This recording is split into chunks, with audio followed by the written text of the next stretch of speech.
ṣe police náà láwọn find the prime boy who is a suspect àbí ọ̀rọ̀ tí gbogbo wa fi ti gbọ́ ní corona because èmi ò rí basis for prime boy to be listed as a suspect in this case.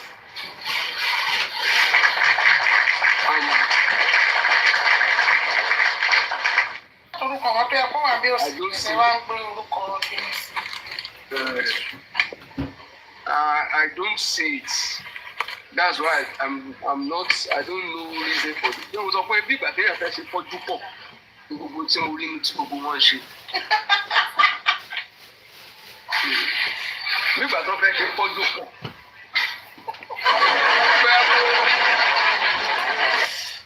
That's the ground prime boys.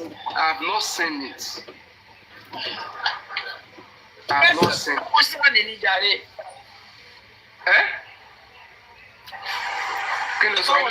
Mo ní press tó wọ̀nyàn fún sáàdì ni ó dàbẹ̀. Kẹrí inú tí sáà ń kọ bóyá àwọn ọmọ kan dẹ̀ wà tó ń bá sáà ń ṣiṣẹ́ tó ń draft lẹ́tà yìí. Tó yẹ pé àwọn kan ti rí wọn pé ṣé wọ́n ló ń bá bàbá ṣiṣẹ́ nọ́mbà tá a ti ní ẹṣẹ́ àmọ́ bẹ́ẹ̀ ṣe máa dá gbogbo ẹ̀rù. Last time tí bàbá dẹ̀ jáde tó ń sọ̀rọ̀ lórí critical thinker àwọn iná náà praise bàbá pé bàbá ti gbọ́n ó tiẹ̀ ti mọ lọ́ọ̀ ju àwọn critical thinker lọ. Bóyá ibi tí bàbá wa mọ lọ́ọ̀ sí náà fi include prime boy because these are people tó nígbà táwa sọ pé àwọn kan wà ní abẹ́ omi tó ń dictate what is going on.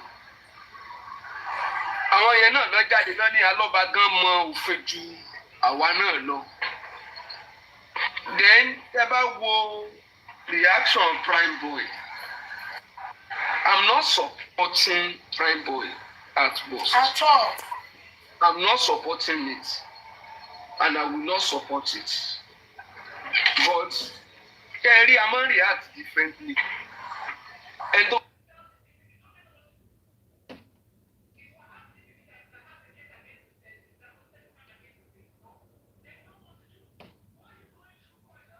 ó ti ẹ̀fẹ̀ káyé mi bàjẹ́ ni kí ni mo ṣe fún náà. Tí ò bá wá rí èèyàn lẹ́gbẹ̀ẹ́ láti correct ẹ̀ mo fún wa sọ pé ṣe ẹni kéèyàn bá sick ẹni tó sick kọ́ la máa bú pẹ̀lú gbogbo mistake tó bá ń ṣe àwọn tó wà lẹ́gbẹ̀ẹ́ wọn ni. Tí èèyàn bá wà lẹ́gbẹ̀ẹ́ rẹ̀ kọ́ ni. Bí prime boy ṣe wà tó gbórúkọ ẹnu kínní yẹn ó ti sick. Ìyá mi Ọlọ́run wà nígbà tí ẹni wọ́n dárúkọ yín níbì kan jọ wò àwọn èèyàn ní ọmọ sọ wípé take it easy now ẹ jẹ́ aranjú ẹ̀ you will be saying kásá àjọ orúkọ ọmọ mi kúrò bẹ́ẹ̀ kásá kékeré kásá bẹ́ẹ̀ àwọn tá a wà iná mi sọ pé ẹni ìjà ò bá ọdọọdún ọ̀rọ̀ bàbá mi. ẹni ìjà ò ṣẹ́rí that is why reaction everybody lórí platform yìí àwọn ṣe pé mò ń justify ẹ̀ but ẹni tó bá ti kàn rí a mọ̀ pé we react differently. Irú ẹni tó wà lọ́dún ẹ̀ studio yẹn ló yẹ wá kó sọ pé kì í ṣe bí kò bá gbàlagbà ló bá sọ̀rọ̀ o lè pass message without going that route. Ẹni tó ti ń sọ bàbá ló jẹ́ fún ẹ bàbá ọ̀rẹ́ èèyàn bàbá èèyàn ni. Tó ní ẹ bá lè kọ́sẹ̀ ń bẹ̀ ẹ rí pé immediately ó máa fall into line. But tí ò bá ti sí irú advice yẹn ṣe mọ̀ pé yóò máa flow lọ́nà ni ọ̀rọ̀ dẹ̀ le ọ̀rọ̀ máa ń gbéyàn. That's why I just pity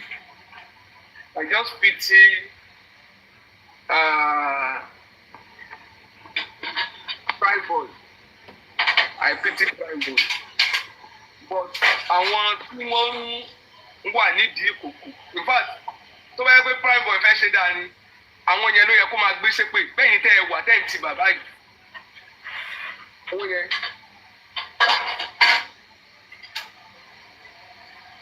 Ó sì mute. Ó sì. Okay. Tó bá yẹ pé wọ́n wò dáadáa ni tó bá yẹ kó ríro dáadáa ni tó náà bìlífù gbogbo tá à ń sọ pé àwọn kankan wà lábẹ́ omi ṣé àwọn pọ́ùn gangan ló yẹ kó ju ìpè yẹn kalẹ̀ ní bámbám ní dọ́bùdọ́bù ló yẹ kó ti jù kalẹ̀ but bí as it may be kò sí ní tá a fẹ́ ṣe sí kò sí ní tá a fẹ́ ṣe sí a máa plead náà ni a máa bèbè náà ni ọlọ́run aṣàánú wa. Daddy Shark. Yes.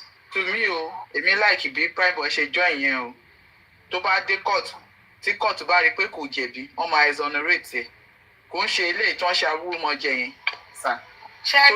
Daddy Shark ò sọ pé bóyá bí PRÍM3BޮY ṣe wà ń bẹ̀ kò dáa ó dáa but nǹkan tí most of people ń sọ ni pé at least àwọn kí ló ń jẹ́ spending àdúrà ó yẹ kórúkọ wọn front before. No, ṣe rí two things ni. bọ̀ ṣe bí dájú wípé ṣàlàyé fún mi náà. ṣe rí tó. ẹ ti ṣàlàyé fẹ́wàá nǹkan táwọn tẹ́mi understand bóyá táwọn ṣàlàyé lọ́nà. ṣe rí tó bá yẹ pé the fundamental human rights case. tí wọ́n lè kó. ṣe rí tó bá yẹ pé fundamental yẹn ni wọ́n lè fi orúkọ anybody sí. wọ́n ní kó olúkálùkù wá sọ tẹnu ẹ̀ níwájú adájọ́. Naira Marley, Sam Larry, BDM gbogbo ẹni tó ti sọ̀rọ̀ ń pa kínní rí wọ́n lè kó orúkọ ẹni jọba.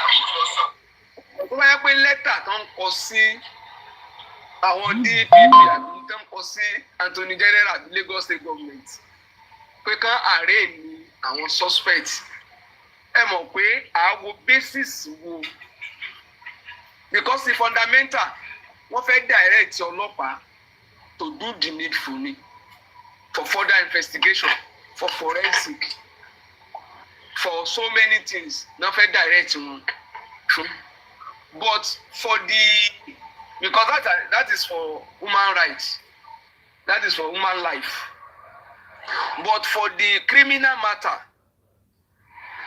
bí yẹn bá gbéyàn as a suspect kí ni wọ́n máa sọ pé ó ṣe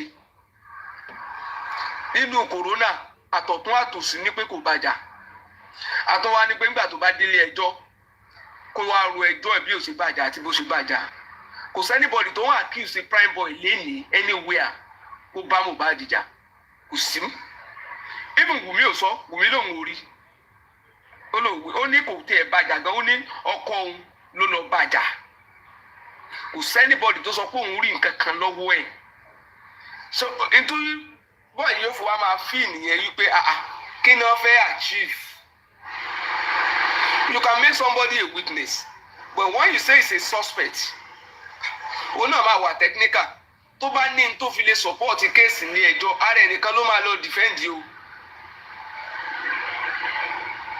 tó bá délé ẹjọ́ ara ẹnìkan ló máa lọ defend o tẹ́ ẹ bá wá béèrè lọ́wọ́ ẹ̀ pé ẹ wá help ọ̀rẹ́ inú case a ní tóun bá ti dá ẹni tó ń lo ẹ̀wọ̀n ni ṣé ẹ máa ní pé kò ń tún wá help yín mọ́ káàrò síwájú káàrò sẹ́yìn a lè rò pé àyín ní ìdí bọ́ọ̀ yìí kó jẹ́ pé a máa ní ìdí ẹ̀ o a lè má ní ìdí ẹ̀ but n tí ò bá jẹ́ téèyàn èmi ò fẹ́ ká attach ẹ̀ mọ́yàn n tó bá hàn àwọn kan lè sọ ọ́n sì pé ẹ forúkọ blessing náà sí kó náà lọ rojọ́ ní ẹjọ́ kí ni basis forúkọ àdúrà sísìn yẹn ò wà ní contest bẹ́ẹ̀ kan mọ́nà bá dìde sí pé alọ́ba gan orúkọ tí ẹ̀gán gbọ́dọ̀ wà ń bẹ kó náà wá dìfẹ́ ìdí ara ẹ̀ ní ẹjọ́ àá wò pé kí ni basis analysis là ń ṣe unless tán bá fi nǹkan kan hàn wá tó bá ní pé wọ́n máa kóyàn lọ ilé ẹjọ́ ni Nigeria government template tá a bá lò fún PRÍM3BޮY lẹ́nu wọ́n lò fẹ́lómi náà lọ́la o paná kórógà wọ́n kórógà ní wọ́n mọ́ sáà mọ́ kó gbogbo wọn lọ ilé ẹjọ́ ọlọ́pàá kọ̀ọ̀kan lẹ̀ kó yàrá ẹlòmíì ni wà ní wọ́n pààyàn sí the other street a kàn pick àwọn èèyàn náà ni wọ́n náà wá ro tiẹ̀ nílé ẹjọ́ it will not be a standard for anything good then táwọn èèyàn bá kàn close mọ́ PRÍM3BޮY kan ní kó má bínú nǹkan ó lè jẹ́ táwa rí ó lè jẹ́ náà ló ń play out àwọn kan ló ń lu ìlú lábẹ́lẹ̀ tí gbogbo kéèsì ó tiẹ̀ fi dàrú pátápátá tí problem bá ti wá wà láàrin wọ́n fẹ́ dá àárín Naira Marley àti bàbá rú wọ́n tún ti ń súnmọ́ PRÍM3BÒY a lè wò pé torí ọ̀rọ̀ àbá ìlẹ́kọ̀ọ́ PRÍM3BޮY ká fi ìtara wa yẹ kí ló máa wá achieve mo lè jáde sí kí n ti bọ PRÍM3BޮY lójú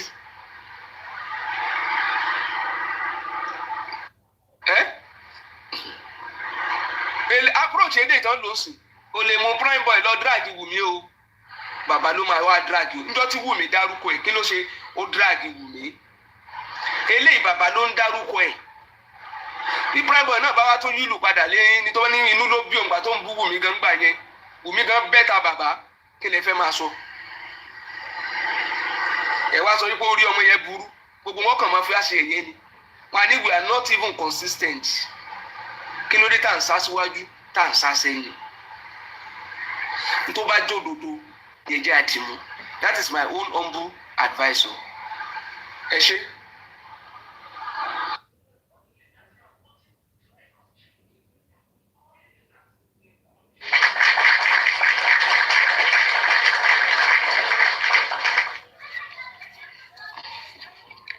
òdodo ọ̀rọ̀ ẹ ṣe gbọ̀nsà.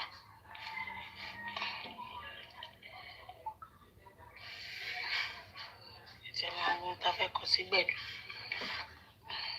kúrò lẹ́sẹ̀ dáàdi Zack ẹjọ́ bá mi ò mú jì. mo ń gbọ́ yín. ẹ kúrò lẹ̀. àwa nìyẹn. abọ́bìjìlẹ̀ thank you ma. ẹ̀dùn ọ̀la mẹ́ṣẹ́ dábí lóore ní gbogbo ìgbàgbé pásítọ̀ mi. Dàbúkù hey. Thank you so much for the gift ma. ẹni sùn ní ìbò Thank you ma. Làbúbò òde máa lọ. Làbúbò òde máa lọ. Sísá Mọ̀rí, Ọlọ́run ò zẹ̀ wá serious. Abóòtí lọ ṣẹ́ wà. Ẹ̀bọ̀ dáàdi Zack. Ọ̀rọ̀ yóò ti yé mi o. Ṣé PRÍM3BޮY kọ́ ni Magistrate sọ wípé o ní Genesis ọ̀rọ̀ yìí sá? Genesis pépé ni. Ṣebí okay for instance wọ́n ní PRÍM3BޮY ló bá Mohbad jà. Ta ló sọ bẹ́ẹ̀? Ṣé kíní gan sọ náà ṣebí spending gan sọ tẹ́ bá lọ kánú cities gan ọ̀dọ̀ kíní gan mu wà látàrọ MFM Ọlọ́run bí mi ṣe láìkẹ̀ tó tẹ́ bá bóyá ṣe analysis ẹ̀ ifá orí mi wú. Ó rẹ̀ pé Analysis wo ló ṣe? fine èwo ni làbúrò tó yàn pariwo ohun kan ti sápá mi lórí àfi kí n máa búyàn kiri. Kò gbọ́dọ̀ sápá yín lórí o. Okay fine. Bẹ́ẹ̀ náà lẹ gbé wá. That is Zack. Bẹ́ẹ̀ ni àkáǹtì ìwọlé. Àbẹ́ ẹ̀yìn mi báyìí. Àti àmọ̀rí bí mo ṣe rí ní gẹ̀rù mẹ́rin. Okay, that is Zack fine. Wọ́n ní wípé àkọ́délì bá ṣe gbọ́ wọ́n ní PRÍM3BޮY òde serious ní alábùkù PRÍM3BޮY ló bá Mohbad jà nǹkan tá a gbọ́ lẹ́nu wọn. Lẹ́nu ta ni? Lẹ́nu wọn. Kíni gan sọ̀rọ̀ náà spending gan sọ̀rọ̀ lọ́dọ̀ kíni náà VDM ó sọ̀rọ̀ lọ́dọ̀ VDM ó ló bá jà pé bọ̀wọ̀ ó dẹ̀ fọwọ́ ṣèṣe ó ní Mohbad ní wù díẹ̀ lọ́wọ́ spending sọ lọ́dọ̀ VDM. Gbọ́rọ̀ ẹgbẹ́ ẹ̀ gbọ́rọ̀ ta ló bá yẹn jà? PRÍM3BޮY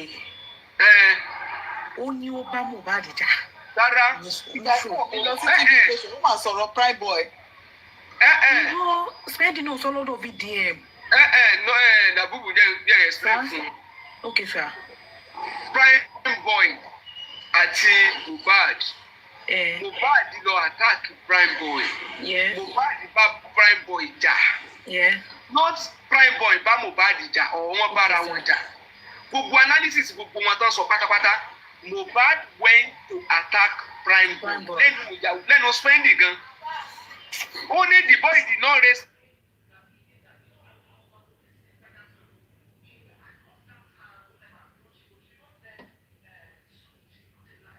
hand to beat him. Okay. Kevin tó sọ ni.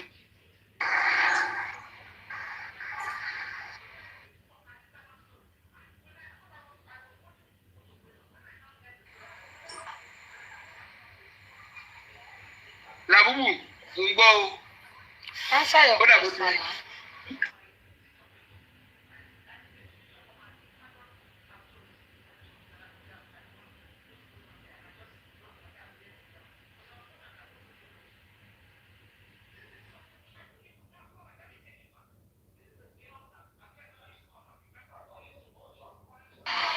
ohun tí Wùmí sọ Wùmí ò sọ pé òun jẹ́ witness Wùmí ò pe rẹ̀ witness ìjà yẹn ẹ kọ́kọ́ gbé Wùmí sẹ́gbẹ́ kan ó lóun bọ́lẹ̀ òun lọ sí second vehicle ó ní kóun tó dé wọ́n ti separate wọ́n ti lọ kò witness ẹ fún wa léèyàn kan tó sọ pé mo rí wọn báyìí tán ń jà nínú gbogbo separate gbogbo wọn àdúrà náà lóun ò sí bẹ́ẹ̀ ó ní but when I came back he was warning ó ní tó máa wà bẹ́ẹ̀ ni àdúrà náà ò sọ pé òun jẹ́ witness ta ni witness tó sọ pé ojú mi báyìí náà ṣe ń jà nínú citizen yẹn. Ó ti yé mi báyìí bọ̀ wá kí wá ló wá tó èpè lẹ́nu the PRÍM3BOY okay the driver said that mo ṣe òkú gbogbo lẹ́nu driver náà bọ̀ kí ló wá tó èpè lẹ́nu PRÍM3BOY sí bàbá Mohbad tábàṣẹ ni pé bàbá fẹ́ wà pa níbi ìjà wọn mọ́ ṣé bí èpè wá ni. Làbúbù èmi gbèjà ọmọ ò Làbúbù èmi ò sọ bẹ́ẹ̀ o èmi lèmi sọ ojú èèyàn ò lè jàjà ìjà kílà nǹkan tó lè bù sọ lábàtẹ náà ni máa gbèsè kílà ni máa jàjà kiri mí ní pé kò máa ṣe rostọ nìyà wẹ́ fọwọ́ tí wọ́n fẹ́ ní ọ̀jàjà kiri. mo máa jà kiri Làbúbù máa jà kiri. Làbúbù I remember tẹ̀rí Làbúbù àwọn kan máa ṣe analysis ń sìn bí ìgbà tó yẹ pé bàbá right analysis náà ń ṣe yẹn wọ́n fẹ́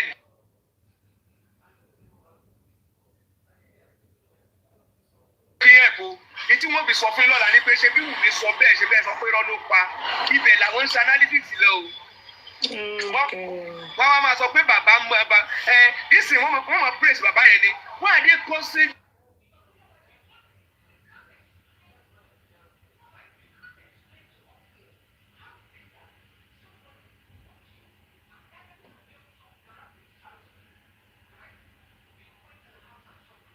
MFM is a book.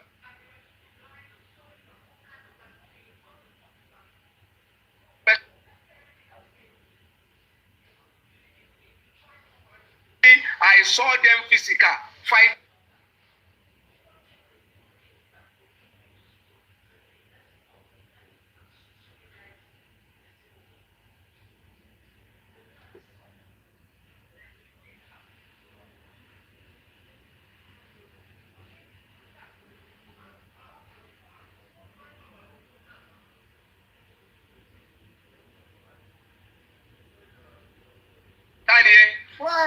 Sàn wa our almighty son.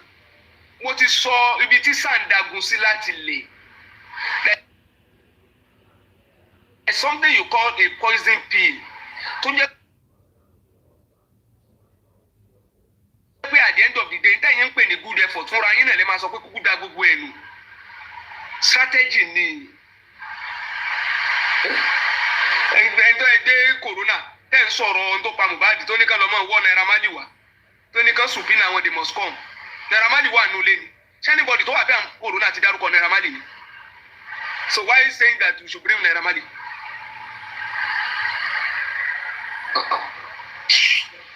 ṣé ẹni gbogbo tó ń ṣe yẹn mo ti sọ fún mi pé èmi am not convinced yet about the sign I am not convinced about the sign. Tí wọ́n bá dé court kémi kan tó wà confused. Ìyá mi ẹ má jẹ́ ń parọ́ fún yín àwọn èèyàn lọ corona wọ́n give testimony wọ́n force wọn kò sí èèyàn kankan tó sọ pé òun rí PRÍM3BOY ibi tó ti gbé ọwọ́ sókè tó ń bá Mohbad jà kò sí èèyàn kankan tó sọ pé òun rí ibi tí wọ́n ti gbé ọwọ́ sókè tó ń bá Mohbad jà. Ẹ̀dẹ̀ léèyàn mélòó tó sọ pé Wùmí àti Mohbad wọ́n lọ.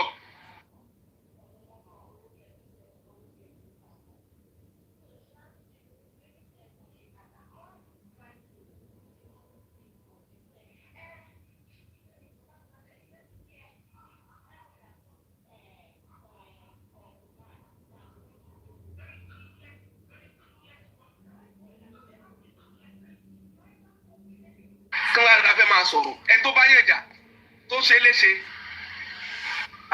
tó bá yẹ kó ṣe rí iṣẹ́ lóòótọ́ from the show kí ló dé ìgbà tí wọ́n fẹ́ gbé báàgì pé don't come now don't you know that you injure him last night he still angry o ṣe rí inú chaati. You don't know what you did to my this thing last. Aago mẹ́ta òru náà rush out o. Ìjọ́ kejì ló ló ń fẹ́ gbé báàgì òun o. Ẹ̀tọ́ ti torí ẹ̀ rush out láago mẹ́ta òru. Tí wọ́n wá pè ìyàwó níjọ́ kejì pé wọ́n fẹ́ wá gbé báàgì. Tí ò dẹ̀ rántí pé wọ́n rush out nítorí ọkọ òun láago mẹ́ta òru. Kúkọ́ sọ fẹ́ nìyẹn pé ṣé orí tó kọ́ọ̀sì lánàá. So imagine tó bá wá ń sìn. Tó bá wá ń sìn. So mọ̀ pé inú sì ń bí. So mọ̀ pé o enjoy. President dẹ̀ tún sọ.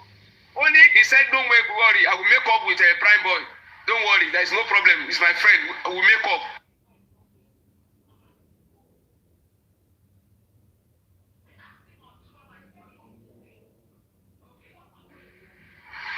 Kò lẹ́kọ̀ọ́ òmọ̀rọ̀ sọ, mo ti advice ẹ̀ yìí.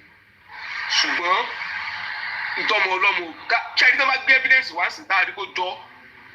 Èmi ò bá wọn embrace ẹ o.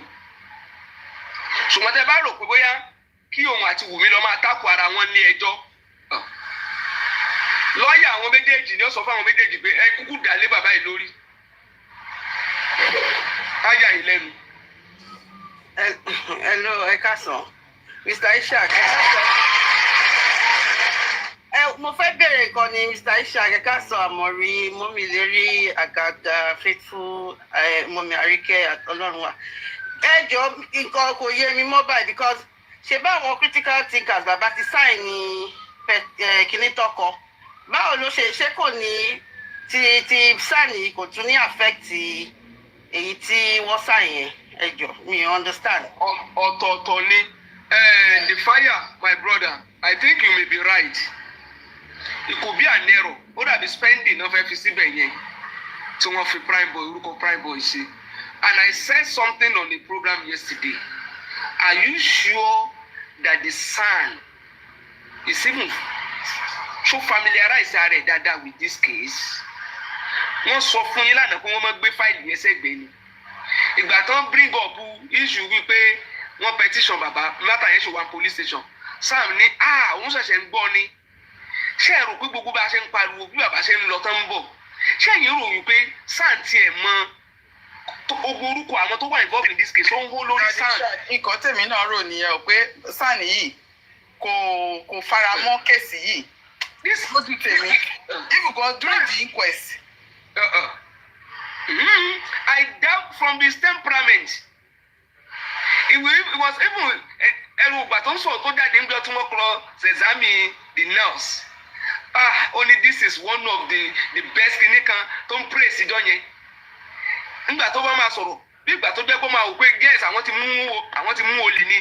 In fact, nurse is supposed to have carried out this, is supposed to have done this before this. Ṣé ẹ rò pé mind ọ̀tọ̀ ní kéèyàn èèyàn lè good kí mind ẹ̀ má sí lórí kéèsì o. Lónìí group chat wọ́n ti sọ bó ṣe máa end. Táwọn náà bá ti mọ ibi tó ti máa end nǹkan. Táwọn wò wípé ẹ ṣáàjà máa float pẹ̀lú bó ṣe ń lọ. That is what I see. Ìyá mi béèrè tẹ wá béèrè. Fundamental ni àwọn critical thinker ń ṣe. Fundamental human rights. Nínú fundamental yẹn ni pé ṣé ẹ mọ̀ pé right to life. Bàbá lè gbé wọlé kí bàbá ó sáyẹn. Kán wá ní pé wọ́n pa ọmọ àwọn. Investigation tán dẹ̀ ṣe ò tẹ́ àwọn lọ́rùn. Irú forensic tí wọ́n yẹ kán ṣe wọ́n ṣe. Ibẹ̀ wọ́n lè ní kọ́lọ́pàá wá kán wá give account reason tí wọ́n fi ṣe forensic. Wọ́n lè ní VDM ó ní nǹkan kan lọ́wọ́ pé wọ́n obstruct justice nínú gbogbo corona tán ṣe gan. Wọ́n lè pe VDM kó wá tender kó wà lọ́wọ́ ẹ̀. Wọ́n ṣe ń communicate pẹ̀lú DSS. Wọ́n communicate pẹ̀lú kínní wọ́n lè gbé gbogbo ẹ̀ jáde. So ìyẹn ni fundamental. Eléyìí tí SAN ń ṣe é sí ni pé based on corona tí corona ti give verdict wọn based on the verdict of corona n tó happen corona wọ́n ní pé kí Lagos State kó máa bá criminal matter lọ. Criminal matter and civil matter can go together. Ọ̀tọ̀ọ̀tọ̀ ni. They are not the same and the subject matters are not even the same. Subject matter ti kini ni pé we have found some people they should be prosecuted And even in that corona, it was directed pé they should go ahead with further investigation. Further investigation yẹn ni wọ́n fẹ́ fi corona and wọ́n fẹ́ fi fundamental wọ́n fẹ́ lọ fi push as well. And also to get and they can also bring another of mandamus. Mandamus is to compel the authority to do the needful on the case. Ẹ rí i pé orúkọ kan miss ni wọ́n sọ pé tá a bá sọ wípé nǹkan ṣe right tí lọ́ọ̀yà bá jáde tó correct ẹ̀ ń sìn tó ní wọ́n ṣe error ni pé spending ni ṣàǹpé yóò dàbí pé ṣáà ti ní spending àti ní prime boy sínú tẹ́lẹ̀ ni. Ó dáa kí prime boy wá kó èpè ẹ̀ jẹ kó wá fíìrì mọ́sùn pé tó ń dẹ̀ ṣe fún bàbá ẹ̀ ò dáa ju pé káwa wá fọ́ lójú káwa náà wá dàbí pé nífẹ̀ẹ́ àwa gan fẹ́ ti ọmọ ọlọ́mọ sínú ewu káàdì rí evidence tá a fi lè hold ẹ̀. Tí lọ́ọ̀yà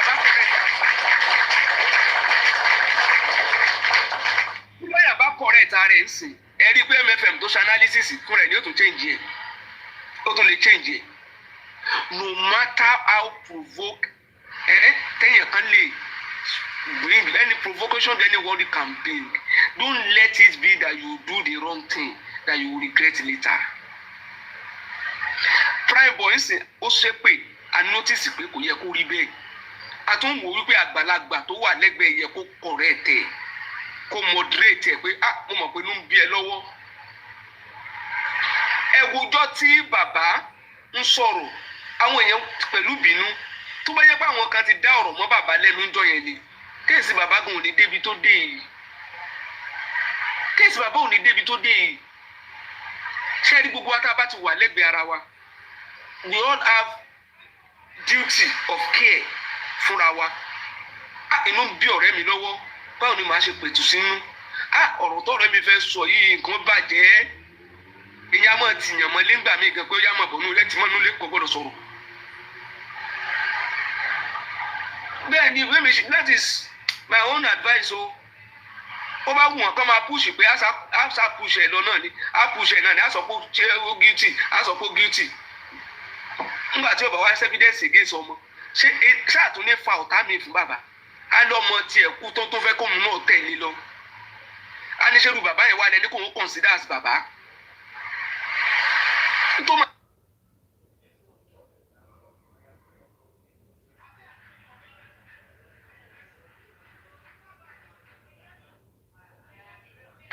Ẹni tó bá wà lẹ́gbẹ̀ẹ́ prime boy kan tó bá sọ̀rọ̀ kò mú ọtí ńgbà tó ń sọ̀rọ̀ eléyìí ìrùkú mu kankan but àwọn kan fẹ́ fọ̀rọ̀ lójú pọ̀ ọ̀ kó jẹ́ wípé wọ́n fa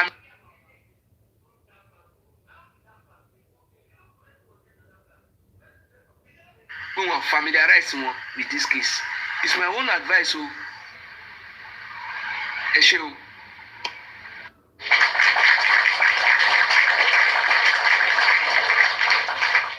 Very correct. Nítorí àwa gan gbà tí ó ní bóyá ẹ̀rọ ni àwa náà ní pé ṣé ẹ̀rọ náà dẹ̀ ní rárá pé wọ́n forúkọ ẹ̀ sí ni. Èyí tẹ̀dẹ̀ tí wọ́n analyse fún wa yìí náà ló wá kó wa mọ̀ ṣe. Káàárọ̀. Wọ́n ní aláyọ̀ ní káàárọ̀.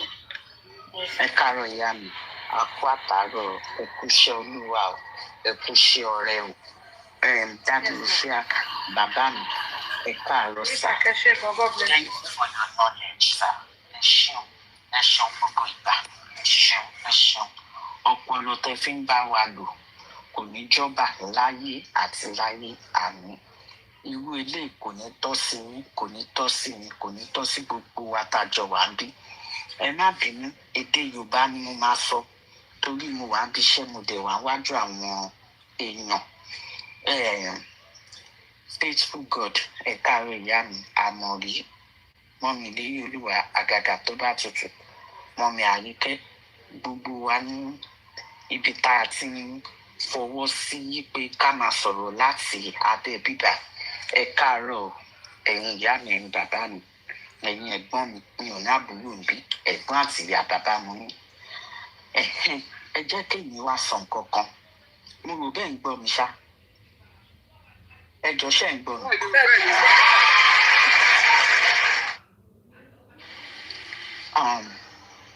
ẹ jẹ́ kí mi ní ọgbọ́n ọmọdé tèmi ìkà òun ni Ṣítù. Ó mọ nǹkan tó ń ṣe, nǹkan tó dẹ̀ ń ṣe ó mọ̀. Ẹ mọ̀ yìí pé ó mọ̀ yìí pé ọmọdé yìí kò sí nínú torí yẹn mọ́. Ṣé ti rí ẹ jẹ́ kí n bọ́ takùn bí tí mo wà. Mi ì fúlò pẹ̀lú Yorùbá dáadáa. Ẹ fún mi ìṣẹ́jú kan.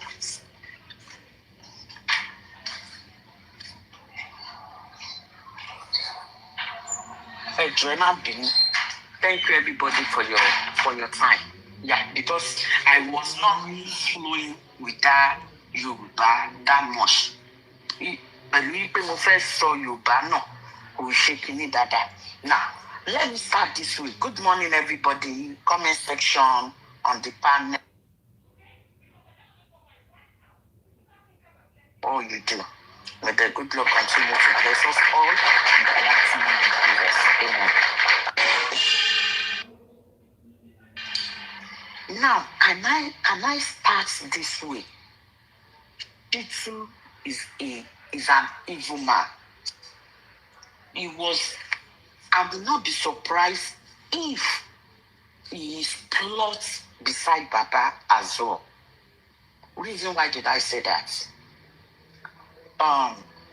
And I'm not talking to defend this guy called PRÍM3BOY, because myself, I've once told him that, come on, o máa ń sọ̀rọ̀ bí ẹni ní pé o máa ń mu igbó, o máa ń mu ọtí every time.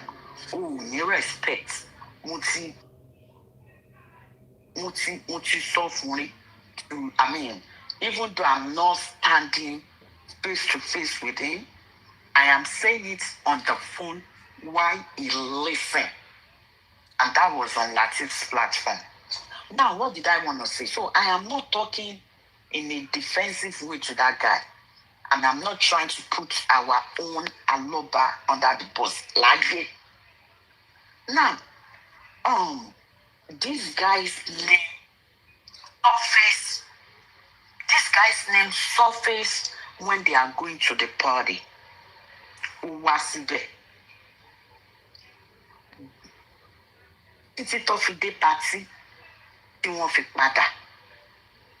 Títí tí wọ́n fi dé party tí Mohbad fi parí activities ẹ̀. The guys, how will I say it? I don't know the English or the Yoruba to this, but that was where he ended. Because he came with them in the same bus or in the same ride. They went to party together. That was where he ended. He did not follow them back into the car, nor going home. So, boy ended right there. What happened afterwards? Nobody knows. Right? Nobody knows in the sense that immediately Mohbad ti parí show. Tí Mohbad àti ọmọ yẹn tí wọ́n ti ń jà, tí Mohbad sọ fún yín pé tàbí tó sọ fún Mohbad lè bọ́ sílẹ̀ nínú bọ́ọ̀sẹ̀ nínú káì. Then PRÍM3BOY ended. But Wunmi, àdúrà, àwọn ló ń pùtì orúkọ PRÍM3BOY sínú ọ̀rọ̀ yẹn. But if Nigerian government thought that Nigerian police, if they want to do their work and do it diligently, a phone forensic is matter.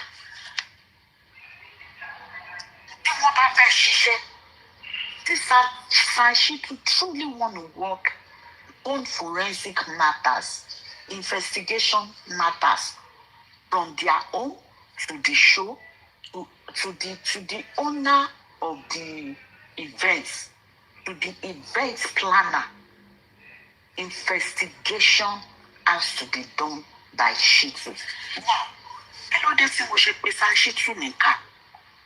Òun ni mo ṣe sọ pé ọmọ yẹn ìní ẹ̀ NDCB tó yẹn wípé kò tẹ̀lé wọn délé kí ló ṣẹlẹ̀ lẹ́yìn yẹn Mohbad kú ta ló pa when what how you did not do that you now went excuse me mommy T-Poshma you now right now that everybody is calling your name for certain things for what you are supposed to do as a son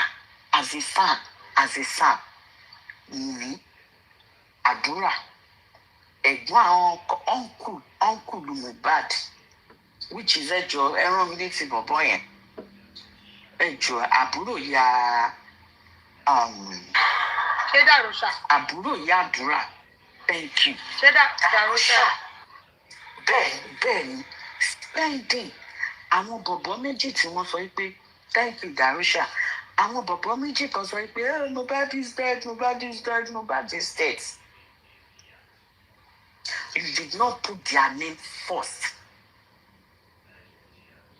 you did not put their name even at that you want to put that boy's name let's be sincere to ourselves Baba our daddy Ishaq has said something yìí pé ẹ jẹ́ ká fọ̀rọ̀ yìí rú tó bá jẹ́ yìí ta ló fẹ́ gbarú ẹ̀ even though this guy has really overstepped his boundaries by all his utterance towards Baba Mohbad tọmọlọmọ náà máa lajú kalẹ̀ kí wọ́n rán òun lọ sẹ́wọ̀n nǹkan tí kò ṣe ẹ jẹ́ ká bára wa sòótọ́ ọ̀rọ̀ BJ bọ́tà ó ń sọ̀rọ̀ pé nǹkan báyìí ààrẹ ní tó sọ pé nǹkan tí BJ ṣe ò dáa ìlú orúkọ ọmọ yẹn wá why using etc for other names that were actually in that house when Ìlérí Olúwa gave up to ghost. Why? Kò dẹ̀ sí nǹkan míì tí ṣètò ṣe kìíní yẹn ju yí pé ó kò fẹ́ jẹ́ kí yìnyín lọ sẹ́wọ̀n. According to the critical thinkers, this he said they asked him that I forgot how my dearest brother put it. Pé àwọn bí nípa Ìyábọ̀ Òjó. Ó sọ pé òun mọ̀ Ìyábọ̀ Òjó rí. Pé èèyàn kan ló sọ fún mi. Somebody told him that the EFCC invited her. And Ìyábọ̀ Òjó must not sleep in the cell. That's because he is a lawyer, because he is a son, because he is an EFCC lawyer, whatever he is. He then called EFCC for her not to stay. Now, èèyàn tó lè sọ yí pé èèyàn kan ló sọ fún òun wá sọ fún àwọn EFCC wípé Ìyábọ̀ gbọ́dọ̀ sùn sẹ́wọ̀n. The same person has called Shitu wípé kó mi ò gbọ́dọ̀ lọ sẹ́wọ̀n, and which me I know wípé I don't know, but from everything that is going on that he was supposed to do and he did not do, mo mọ̀ pé Ọlọ́run pa fáwọn critical thinkers. Because why? Ó mọ̀ pé àwọn critical thinkers, people used to pray for the critical thinkers. People believe in this mess. Ó wá parọ́ fáwọn ẹni ẹlẹ́nu wípé òun ò mọ̀ Ìyábọ̀ Òjó yìí, and that's a pampered lies from hell, from the pit of, that's a pampered lie from a pit of hell. From a pit of hell. So ó wá wò yí pé iṣẹ́ wo lòun lè ṣe kọ́ lè mú orúkọ òun kúrò lẹ́nu wọn ó wá mú ọmọ lọ́mọ ó wá fi for that boy mentioning bàbá ó fẹ́ jẹ́ kó máa bú bàbá mi ó fẹ́ jẹ́ kó máa mú orúkọ bàbá mú ẹni ìkàwé sí.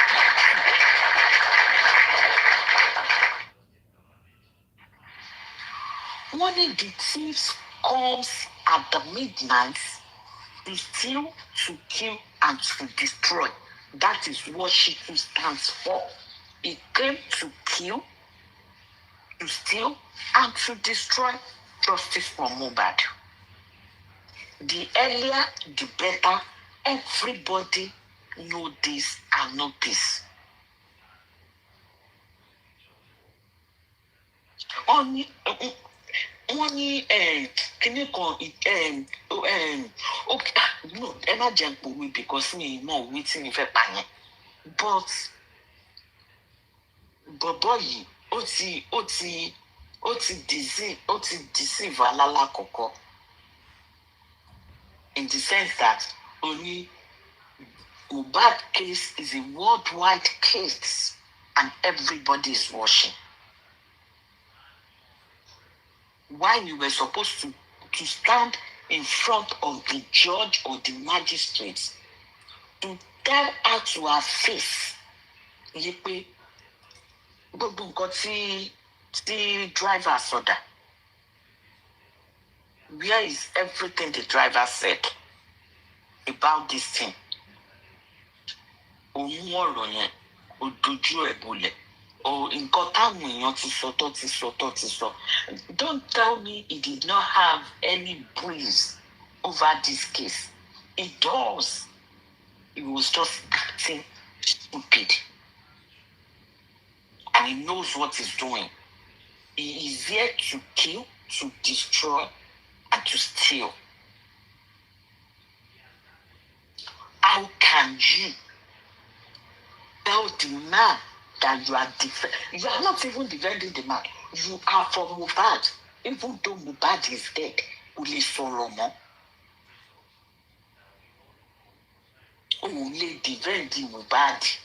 O ò lè stand up kó sọ wípé my honourable judge. These are videos of what transpired.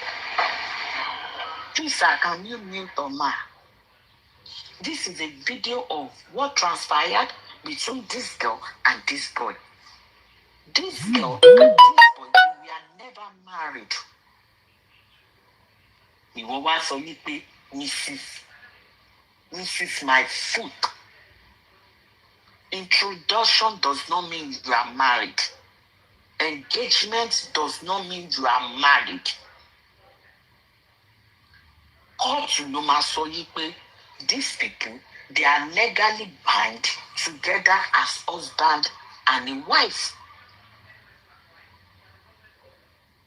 Introduction is just like Daddy Ishaq or Remini or they meet Daddy Ishaq lane. In fact, go introduce around him. Who he is, what job is he doing, where did he came from, and his family. That is what introduction means. In tó lọ ṣe nìyẹn. Wọ́n lọ síbẹ̀ yìí pé àwọn fẹ́ hùn. Ìní ló dá sanwó orí ààrẹ. No legal documents bind them together as man and a wife. Even tó bá máa ṣe wedding ní court, àní tó bá máa ṣe wedding ní church máa sọ fún wọn yìí pé àwọn fẹ́ rí àkọ́kọ́ lọ ṣe court wedding because documentation yẹn ló máa add to their own to the church kìíní tó máa fún wọn. Oh, why would you as a lawyer so you pay Mrs. Abibanjo? And don't forget, ní ìgbà tí wọ́n sọ pé kí n introduce ààrẹ nínú court, ó ní orúkọ òun ní Cynthia Adebanjo. ìgbà wo ló di ìní Cynthia Aloba? When? It's not for you guys are trying to do evil in terms of Ìlérí Olúwa's estates. So, ẹ̀yin èèyàn mi, ẹ má sọ ní pé ó ṣe mistake o. There is nothing like a mistake. Mistake lákọ̀ọ́kọ́, wọ́n gbé fake documentation wá. Wọ́n gbé lé bàbá náà lójú ẹ̀rọ.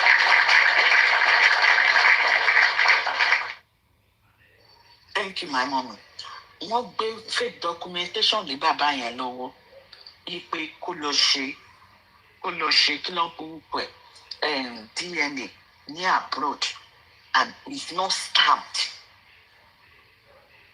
A document that was not stamped, dates and notarized is not a document.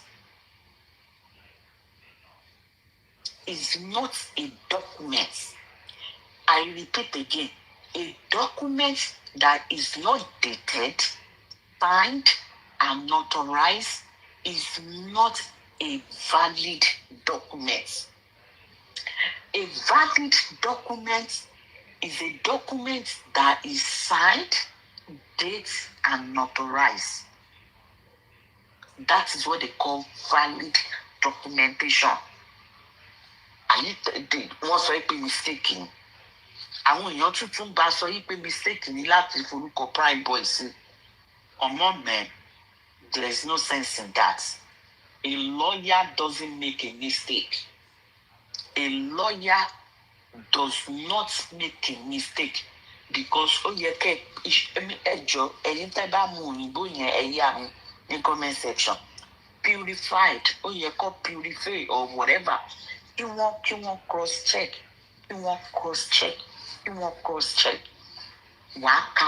Wàá ka nǹkan tó kọ tó sẹ́ǹdì ẹ̀ kò lórúkọ kò mọ̀ yí pé kò yẹ kórúkọ PRÍM3BޮY wà bẹ́ẹ̀. Ẹ jọ, let's call this slack. Thank you, proof whatever. Proofread, thank you. Ó yẹ kó proofread díẹ̀. Ẹ wá ń sọ fún mi pé ṣe mistake. That is not a mistake because èmi ò gbọ́ bí tọ́ ní adájọ́. Ó gbà yín lára nǹkan tí títù sọ fún wa nìyẹn tí ò ṣe review. Ó gbà yín lára mu bí Sótóbi ṣe kí ìyá Mohbad tó sá tó gbé gẹ̀gẹ̀ sọ́tún sósì tó dẹ̀ mẹ́yìn tó já yín kulẹ̀ nínú ìdájọ́ ẹ̀. Ó bá yín lára mu. Ọ̀rọ̀ mi bẹ́ẹ̀ lọ ẹ ṣáà máa gbàgbé ẹ̀gbọ́n.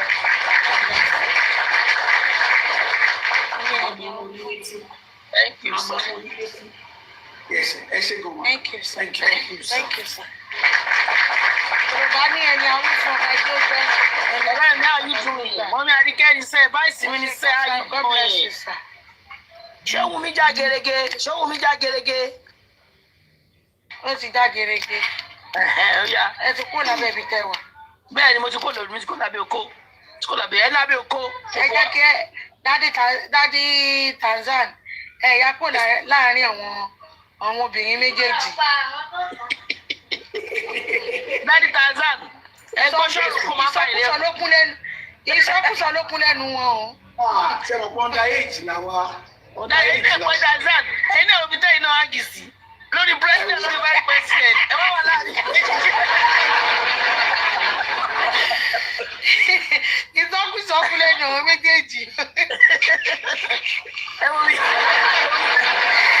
Àyìn ní ìsìndẹ̀lẹ̀ wa o.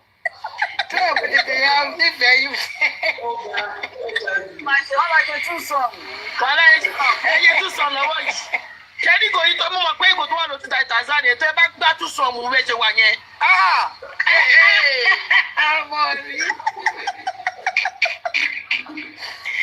Àwọn ọmọ bàbá sílùú Bàṣà yẹn wọ́n dẹ̀ ní ìdírí ọwọ́.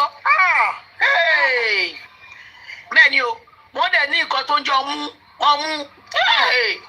Fresh ọmọ sọ̀nà abẹ́bẹ́ta ìtàn ní fresh lọ sọ.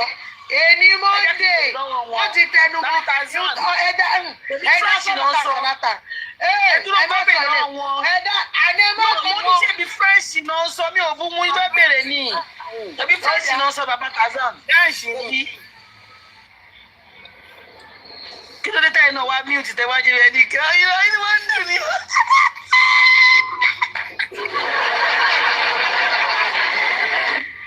Daddy Tanzan ṣẹ́rí tó wà lókè ó bàjẹ́ bí lẹ́ni Monday ẹ̀dá sọ̀rọ̀ tó wà lẹ̀ ẹ̀rọ sọ wípé Monday ọjọ́ Sunday nìkan la fún yín lọ opportunity ká bá lọ sọ gbogbo nǹkan tẹ́tẹ́ bá sọ. ṣe bí kò ṣe ni mò ń bá ṣe bí dáàdi mi ni mò ń bá sọ̀rọ̀ kí n ti yín.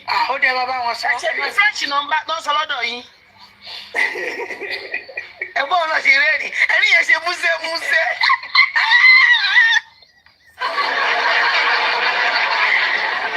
Your heaven is shaking. Your heaven is shaking now. Kẹ́rí èmi ò mọ̀ mo ti wo interview spending yẹn. Ọ̀nà normal ni ọ̀kan tí spending ṣe pé fún. Ṣẹ́rí tó bí bàbá yẹn ṣe kọ lẹ́tà yẹn fún èmi ò mi rò kúdà gbé wa òkè. Wọ́n ní ẹni tó wà lọ́dọ̀ wọn fún 42 hours, 47 hours, 48 hours. Ṣó ti yẹ spending gbogbo àdé la mọ̀ pé spending náà ló bá jà tí kìíní fi gé lọ́wọ́. Ṣó ti yẹ yìí. Prime boy lọ bá jà. Prime boy jàre so Prime boy yẹn ọmọ òdì tí Prime boy fi ṣe pé. Ó yẹ lẹ́tà tó kọ́ dọ́sẹ̀lì sí ẹ̀wọ̀n oníkọ́ lọ pẹ́ ìwọ ló tún wà lọ ṣàlàyé.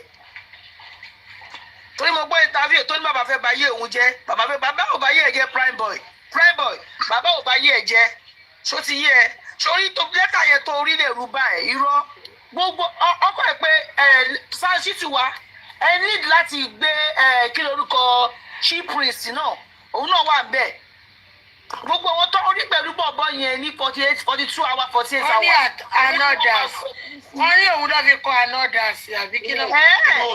àǹtí ṣẹ́rí tẹ bá ka part yẹn dáadáa bàbá yẹn ò sọ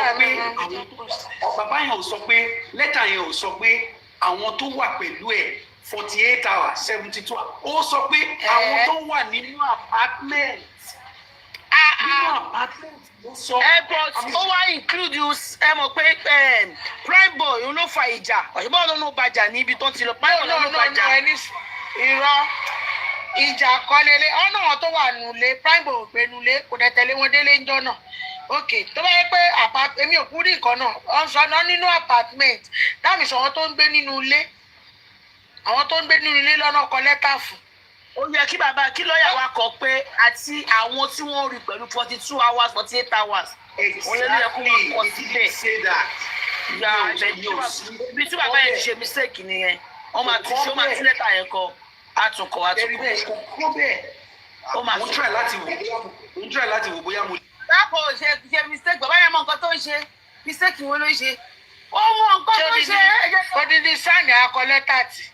Wọ́n ṣe mistake you know what he's doing he's just playing games from day one of this scenario ni bàbá yẹn ti ń play games ó kọ àwọn àwa síwájú ariwo táwọn èèyàn pa ló ṣe tún lọ gbé géèmù tó tún gbá wáyé ló wá gbá jù. Tá bọ́lẹ̀ ń bọ́ stop yẹn you know what he's doing abeg. gbogbo àwọn orúkọ kúnlẹ̀ àwọn agbọ́dọ̀ àṣàránú lè gan a lè dárúkọ tó 10 A12 níbi táwọn èèyàn mi wà àwọn èèyàn wa gbọ́dọ̀ wà intelligent. Ọ̀rẹ́ mi náà wọ́n ti sin rẹ́kọ̀dù ó yá dárúkọ ọ̀rẹ́ mi. Ní àwọn èèyàn tó wà intelligent má dárúkọ pé ó ti bí fún yẹn.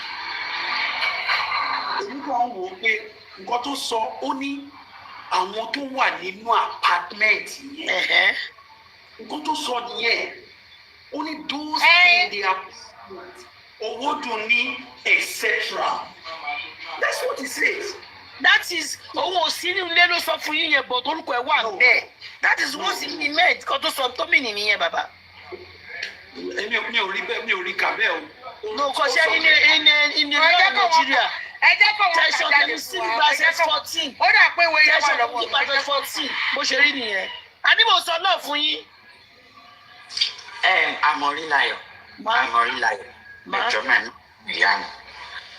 Daddy Tazan sọ yìí pé those in the apartment. Yes. Those in the apartment. Yes. That is an understatement. ó wá fi orúkọ, it's an understatement. Ó wá ní statement lọ́wọ́ ìwé ni dọ́sì. Ó ní excluding, ó ní òun yọ àbí ọ̀sọ̀ bẹ́ẹ̀ sí àbí. Ó dà kọ́ ní excluding. Excluding ni èèyàn tí ò bá sí ń bẹ̀. Èèyàn tí ò sí ń bẹ̀. Ni wọ́n exclude. Ó ní those in the apartment. Ó wá fi orúkọ PRÍM3BÒY sí.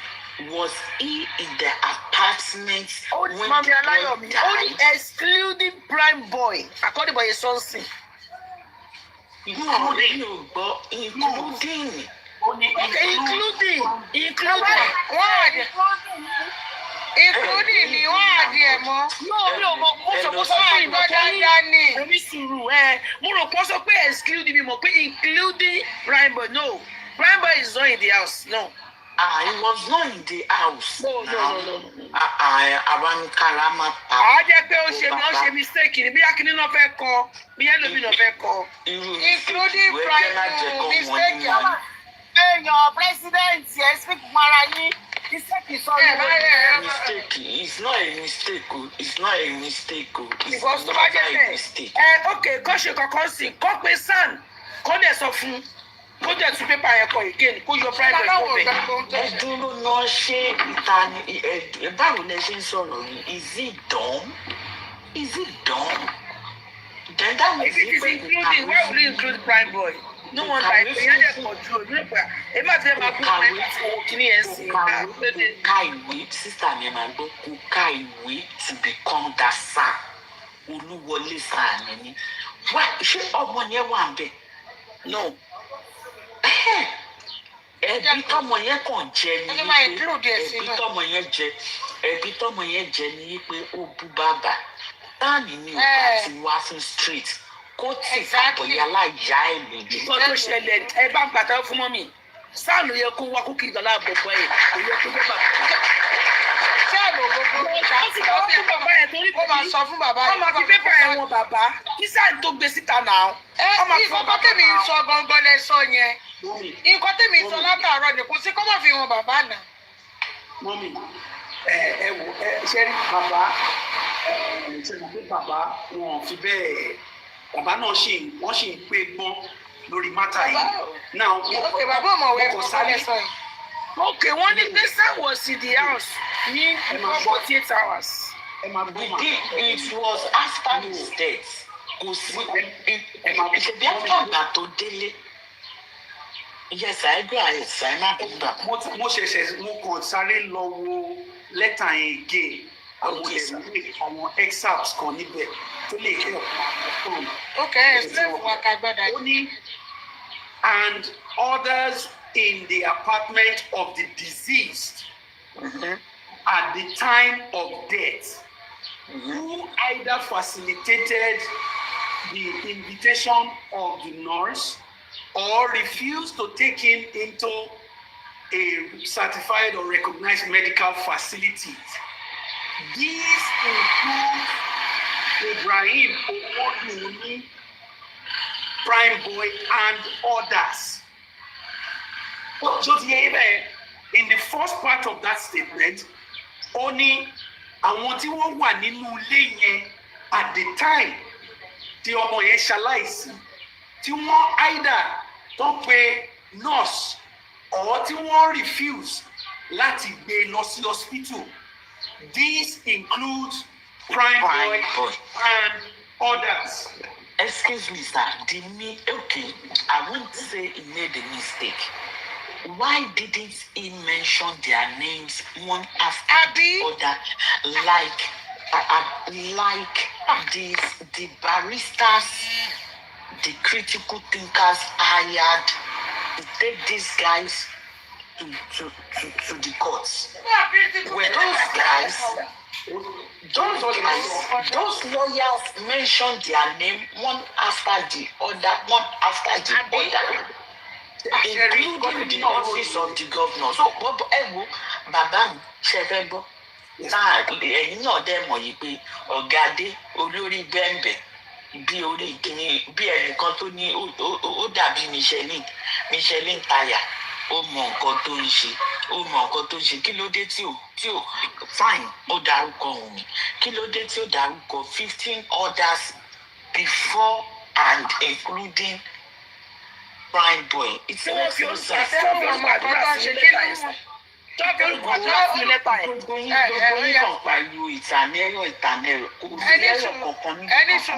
ṣórúkọ àdúrà wà bẹ àwọn orúkọ ohun mi wà bẹ ṣáàkó orúkọ ohun mi sí. mọ́mí ṣẹ́rí bí o fẹ́ express yìí orúkọ ohun mi wà bẹ́ẹ̀ ó dárúkọ ohun mi àdúrà kan ó dẹ̀ dárúkọ kò mention àdúrà ó dárúkọ ohun mi ó dẹ̀ dárúkọ nurse ó dẹ̀ sọ pé gbogbo òun tó ṣe mo rí Darusha ṣe mo did I see Darusha there I can't. bọ́wọ́ yóò sí bẹ́ẹ̀. ṣóyè yín ó wá sọ pé àwọn tó wà nínú ilé yẹn nígbà tí ọmọ yẹn ṣe aláìsí tí wọ́n pe nurse or tí wọ́n refuse láti gbé lọ sí hospital example bíi PRÍM3BޮY àti àwọn tó kù ṣé rí èmi gba tí mo kọ́kọ́ ka kínní ẹ̀ mo ní lawyers ò kì í kọ lẹ́tà báyìí tó yẹ pé wọ́n á fi nǹkan sílẹ̀ fake. Mr. Kaza ẹ má bínú sá ṣé ẹ notice pé bàbá ti change lọ́ọ̀yà wa ni. ta ni lọ́ọ̀yà wa ń sìn mà. ẹni tó sàyẹn a máa lọ orúkọ ẹni tó sàyẹn ká tó mọ lọ́ọ̀yà wa o. tó bá jẹ́ chamber kan náà ni kò mátà ẹni tó bá sign ẹ̀ lọ́ọ̀yà kan nínú chamber yẹn lè sign ẹ̀ ṣe mọ̀ wọ́n máa ní different lawyers to handle different cases but under the same company gbogbo wọn wà which is Wahab Shitu Amasu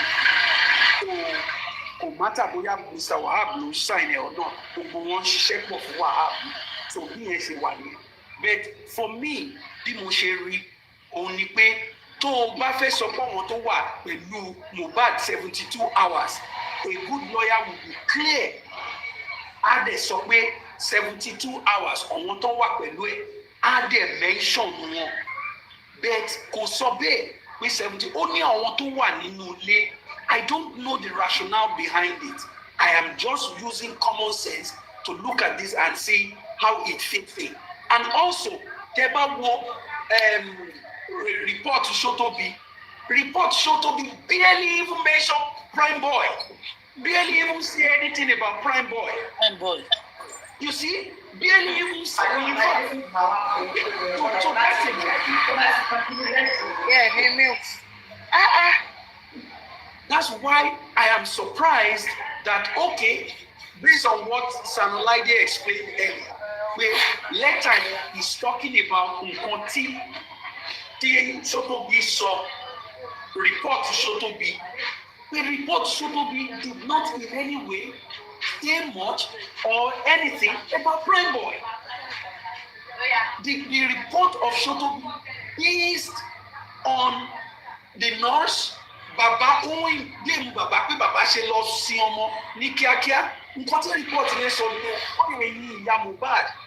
So I don't know what is in the mind of the son by saying that those in the apartment when the boy died to include PRÍM3BޮY because based on what we know so far pẹ̀lú gbogbo story yẹn PRÍM3BޮY ò tẹ̀lé wọn délé he didn't get back home with them so bóyá ó fi síbẹ̀ nítorí pé kí PRÍM3BޮY lè jẹ́ bóyá bí witness lórí nǹkan tí wọ́n jọ ń jà lé lórí tí Wùnmí àti Mohbad ń jà lé lórí láti ilé lọ sí show maybe nítorí ìyẹn ni but I think that needs to be squared up properly because kò yé mi èmi ò rí bí tí lawyer ti máa sọ pé and others etc and all that no lawyers always speak right clearly they always write clearly so I don't know I don't want to believe that maybe this thing because I saw another letter that is still talking about Naira Marley. Another one still asking for them to investigate Naira Marley. Meanwhile, the judicial review that we are all asking for that should be the basis for anything going for the case going forward. The man is not talking about it. I don't know why. Judicial review that is very, very crucial. He's not talking about it. Does that mean Baba Mohbad has accepted what Sotobi said? So somebody needs to come out and clear all of this, honestly. So this is just my view. And I mean, I want to be legal practitioners, they could come and help us give some understanding into this. Madam Olonwa said earlier, she go ma fi hàn bàbá tí wọ́n bá ti collect àtàn kí bàbá sọ wà okay. Before now, we know the critical thinkers are very close with Baba. Tán lè fi ọ̀rọ̀ lọ pé okay báwo ni o ṣe Chitu bá kọ òyìnbó Gẹ̀ẹ́sì sínú kinní ẹ̀ tí ò bá yé bàbá tán kàn fẹnu sọ fún wọn tó jẹ́ nǹkan míì lọ́kọ sínú ìwé báwo ni bàbá ṣe fẹ́ mọ̀ tán ṣe meeting tán sọ fẹ́ bàbá òkè nǹkan báyìí la fẹ́ ṣe o tán dé tán lọ kọ̀ọ̀kan ní ìsìpẹ̀ báwo ni bàbá ṣe fẹ́ mọ̀ bàbá tán gbé lé ìwé lọ́wọ́ tí wọ́n sign tí wọ́n ṣe kọ̀ọ̀kan tán fi sórí internet báwo ni bàbá ṣe fẹ́ mọ̀ àti gbọ́n enough nínú matter. We have learned so much in this matter to know when things are going not right. The same Baba to paste the court order tí ó sì stamp tí ó sì letterhead court tó paste pé òun rè o tá ń béèrè dọ́là mẹ́ta pé where did you get it from? Àìtí ìmọ̀ ẹni tó fún bàbá ní ìwé yẹn títí dè ní. Is it that same Baba that Chitu or their lawyers could say one thing to him now and they will go and write another thing in the document? Wọ́n ti ẹ̀gbẹ́ fún bàbá pé kí bàbá gà ká gan. Ṣé bàbá lè understand ẹni? Àwa gan tó ti ẹ̀jẹ̀ pa àjọmọ kékeré tí bàbá rán wa lọ sí school, ta lọ sí school. A ṣe ní issue pẹ̀lú understanding nǹkan tí wọ́n kọ sínú lẹ́tà yẹn. À ń bọ̀sibọ́sí bàbá wa tó jẹ́ carpenter tí ò lọ school. So you see, there have to be an explanation for this. There is need for clarity. There's need for clarity.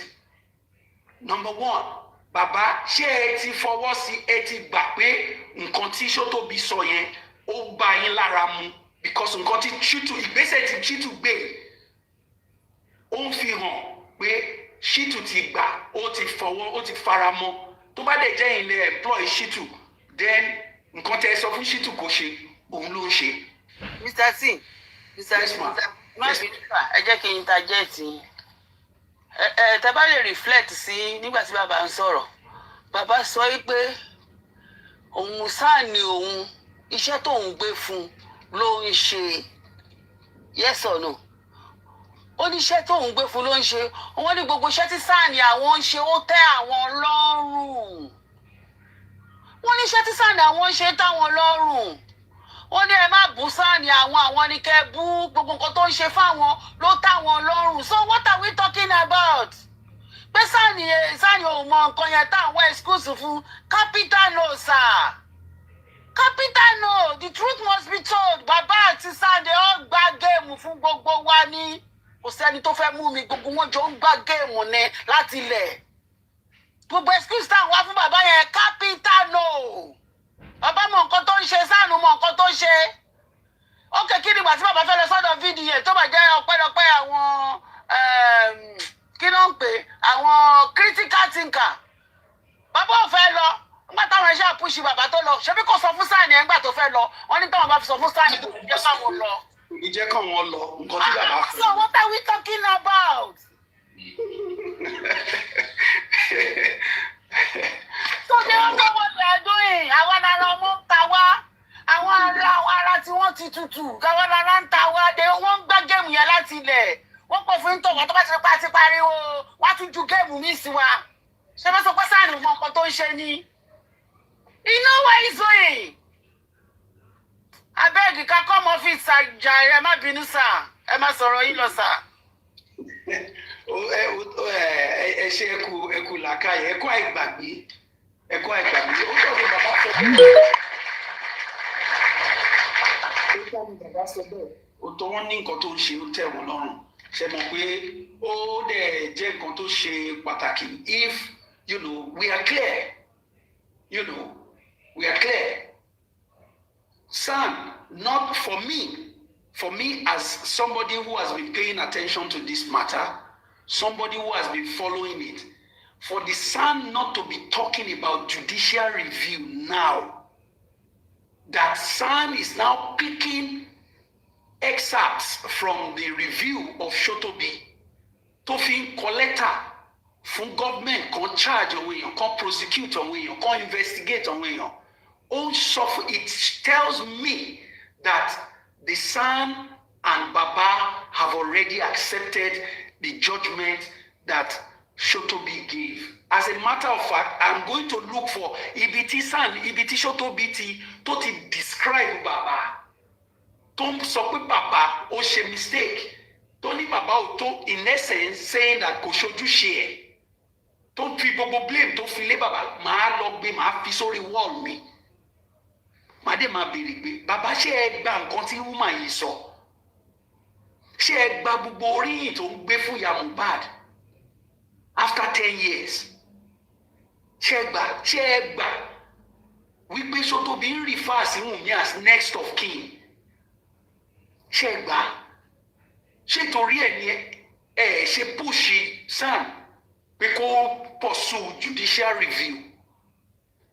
Because letter yìí to me it just shows that wọ́n ti give up lórí yẹn. Ẹ jẹ́ á lọ fún àwọn tí wọ́n mention the nurse àti Wunmi àti àwọn tó wà nílé pẹ̀lú PRÍM3BOY. To the at the other letter states that they want to investigate Naira Marley. I don't know. Calling for the investigation of Naira. So I first saw police will investigate Naira Marley. Are we saying the police did not investigate Naira Marley as against the situation? They did. And they even charged them to court. And the court dismissed the matter and said, no, you have nothing against these people. They were not in the house.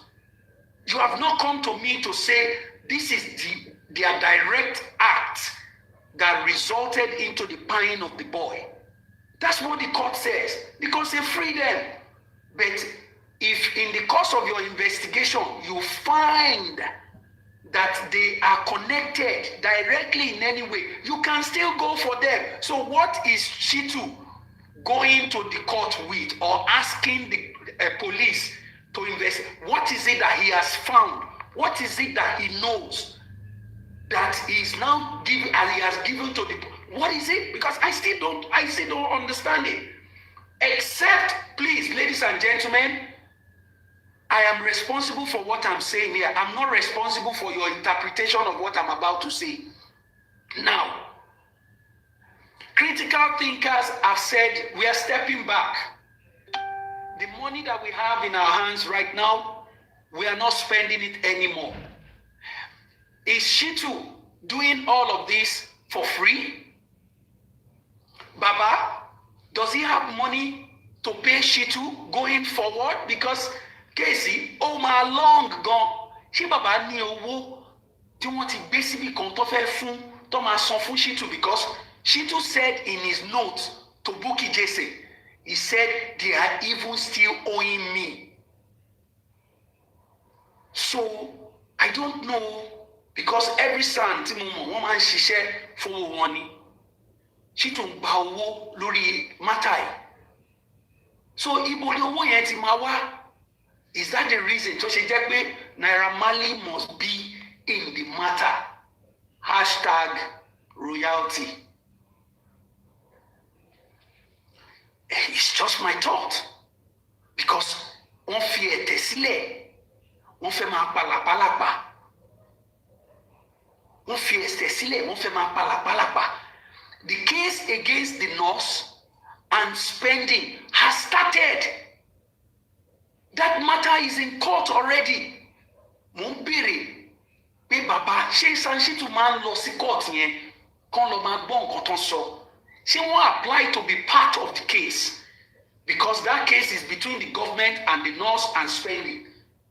Ṣé wọ́n ti apply to be part of it? So that,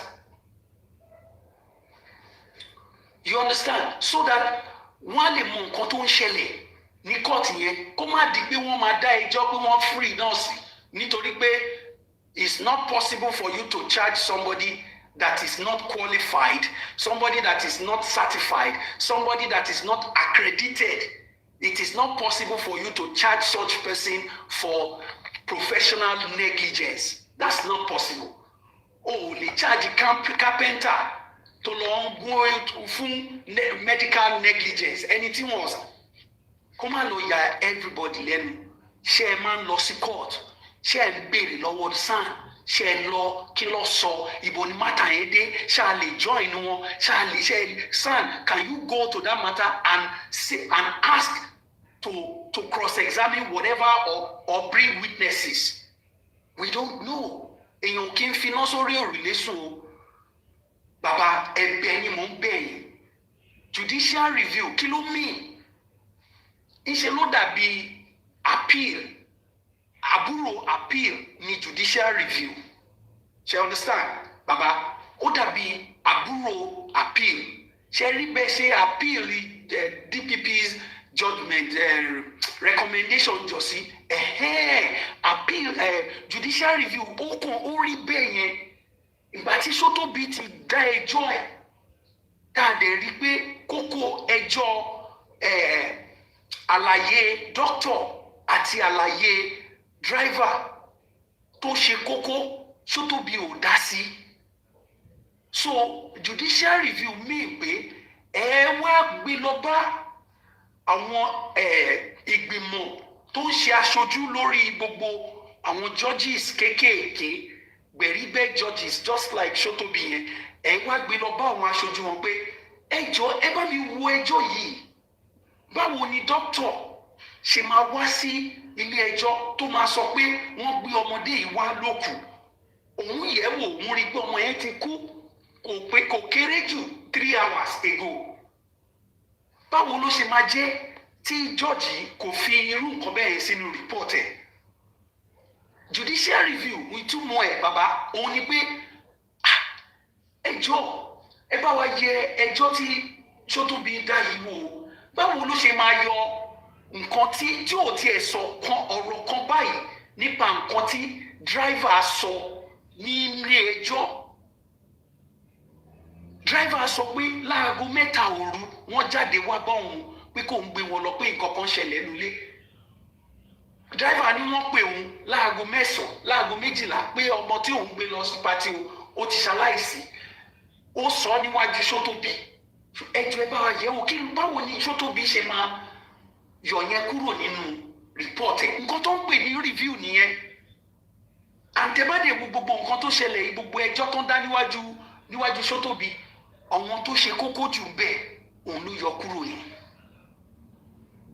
So gbé lọ bá ìgbìmọ̀ àwọn agbẹjọ́rò àwọn adájọ́ tó máa ń ṣàṣojú gbogbo wa ní kó bá yín yẹ ẹjọ́ ìdájọ́ Sotobi wò nǹkan tó mean nìyẹn bàbá. So tẹ bá ń gbọ́ judicial review nǹkan tó mean gangan nìyẹn. So àwọn yẹn á wá wò wọ́n á rí pé kò yẹ kó rí bẹ́ẹ̀. Ṣebí driver wá síwájú yín bẹ̀ ṣebí doctor wá síbẹ̀ kí ló dé tẹ́ ẹ̀ pé Kuramed hospital àkọ́kọ́ tó kọ́kọ́ gbé lọ kí ló dé tẹ́ ẹ̀ nìkan. So láti bẹ̀ yẹn la ṣe máa ń mú bá ṣe máa tẹ̀síwájú bẹ́ẹ̀ pé ṣítù sọ kankan pa yẹn ó ṣe ní kàyéfì o bàbá àkókò dẹ̀ ṣe wá o kọ́ tí mo ní kí n ṣàlàyé fún yín nìyẹn o. So in a nutshell I just feel that kò yé mi maybe wọ́n ṣe mistake ni o bóyá wọ́n mọ̀ ni o I just don't get it. If you want to say those who are around the deceased for 72 hours for 48 hours say it clearly. Lawyers don't write carelessly. Lawyers write, they read, they write, they read, they write, they read, they write. They correct, they remove, they add. But for you to just say those who were in the house, in the apartment, when the deceased passed, when Ileri Oluwa passed, those who were in the house, he even went further to say those who facilitated the invitation of the nurse. PRÍM3BOY was not part of that.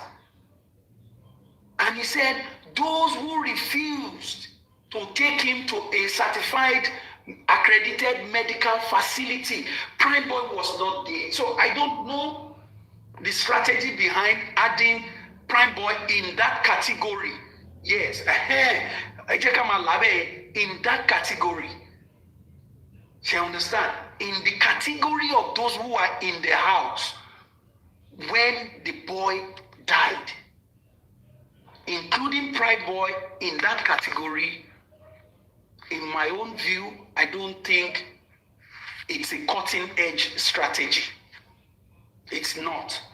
If you include Prime Boy in the category of those who were around the boy 72 hours, 24 hours, yes, perfectly so. Perfectly so. Prime Boy belongs to that category. It belongs to that category. So this is how I see it. I don't know, but I don't know what is in the head of the son, but from what he has written, this is how I take it. So Baba Ebemu Benyo Emabagbe o Pampeti Gucci King to set sile and Nikki Sani go address it as quickly as possible. Olowa ran lowo, Olowa dúró tì. I will mute for now.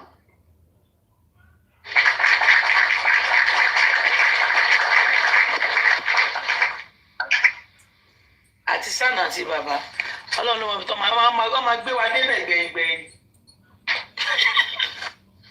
Wọ́n máa padà gbé wa débẹ̀.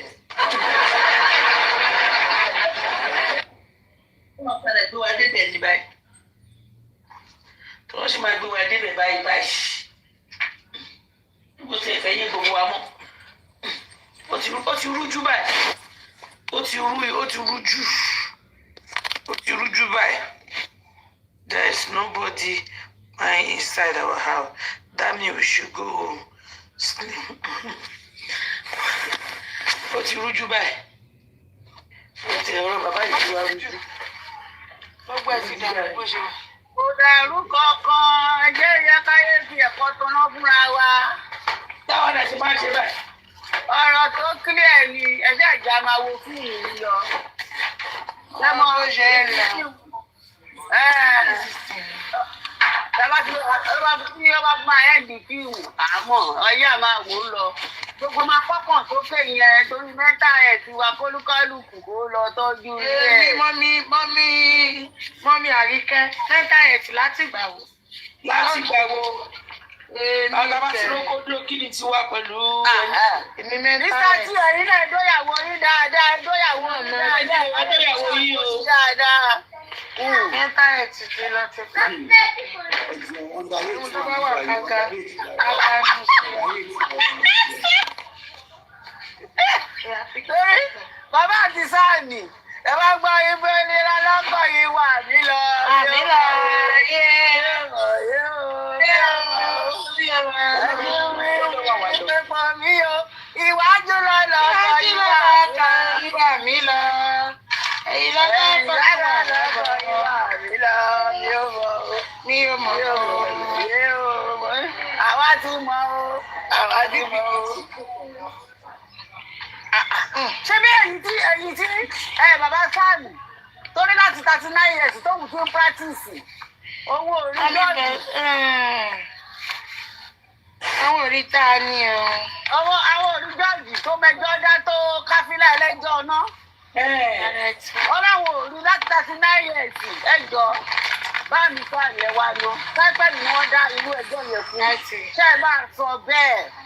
Bá mi sàǹdì. Àdé pé à ń bu owó sí lápò ni. Àdé pé à ń bu sí lápò ni. Sẹ́yìn máa sọ ọrú ẹ̀ pé láti jọ́ tẹ̀ tí ń pírátìkì ní ayé yín wọ́n dárú ẹjọ́ yẹn fún yín. Sẹ́yìn máa sọ bẹ́ẹ̀ ní sọ bẹ́ẹ̀ náà. Bàbá tó yẹ pé ó ké lọlé ó pe bíjẹ̀ ó lóun ké. Ṣèbẹ́yìn yẹn ni bàbá yẹn ṣẹ̀ wá bọ́ta pé ẹjọ́ tó dá tẹ̀wù lọ́rùn. Kí la wá ń sọ nípa ẹ̀? Ṣẹ́yìn kò kúlé ọ̀tọ̀ ta wa rí i. Èèyàn kan kúlé mi ò bàbá tó tún wà Bàbá tó tún ní pé ká má lọ gbégun lọlé. ẹjọ́ tí wàá ní property àwọn tá a ti wá gbọ́ ní ìṣòro.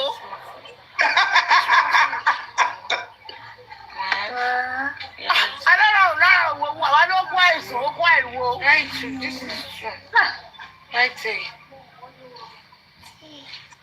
Láàrin lẹ́yìn àti sọ́ọ̀nù ní ẹ̀pa ẹ̀mùtù. Àbí o, Jésù.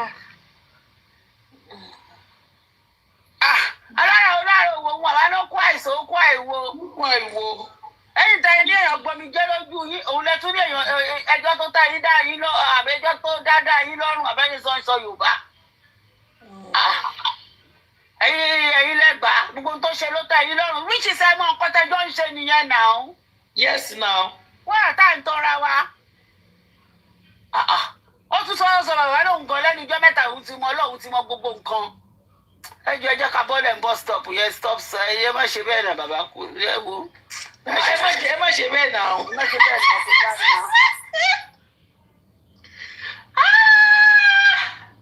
Ẹ má ṣe bẹ́ẹ̀ náà. Ẹ má ń gbọ́ permit. Ẹ má ṣe bẹ́ẹ̀ náà. Ẹ má ṣe bẹ́ẹ̀ náà. Ẹ stop ẹ̀ náà kò dá náà. Ẹ stop ẹ̀ náà. Tó kí wá ní wàhálà bẹ́ẹ̀. Ọ̀tá wá ní ìṣòro. Ọ̀tá wá ní ìṣòro. Bọ́ a lè fún wọn lẹ̀ náà, àánú wọn máa ń ṣe wá náà ní àgbọ̀dọ̀ fún wọn lẹ̀. Ọ̀dà ẹ má rí àṣàánú àwọn ọmọ yín àtọkọ yín. Nígbà téèyàn oníṣẹ́ fẹ́ gbógun lọlé lórí ọ̀rọ̀ ọ̀rẹ́ ayé ẹ̀. Wọ́n lè dá ṣe ìjọ òṣèlú pàtó jáde, wọ́n sì ń bẹ̀bẹ̀ fún owó, wọ́n lè dá ṣe.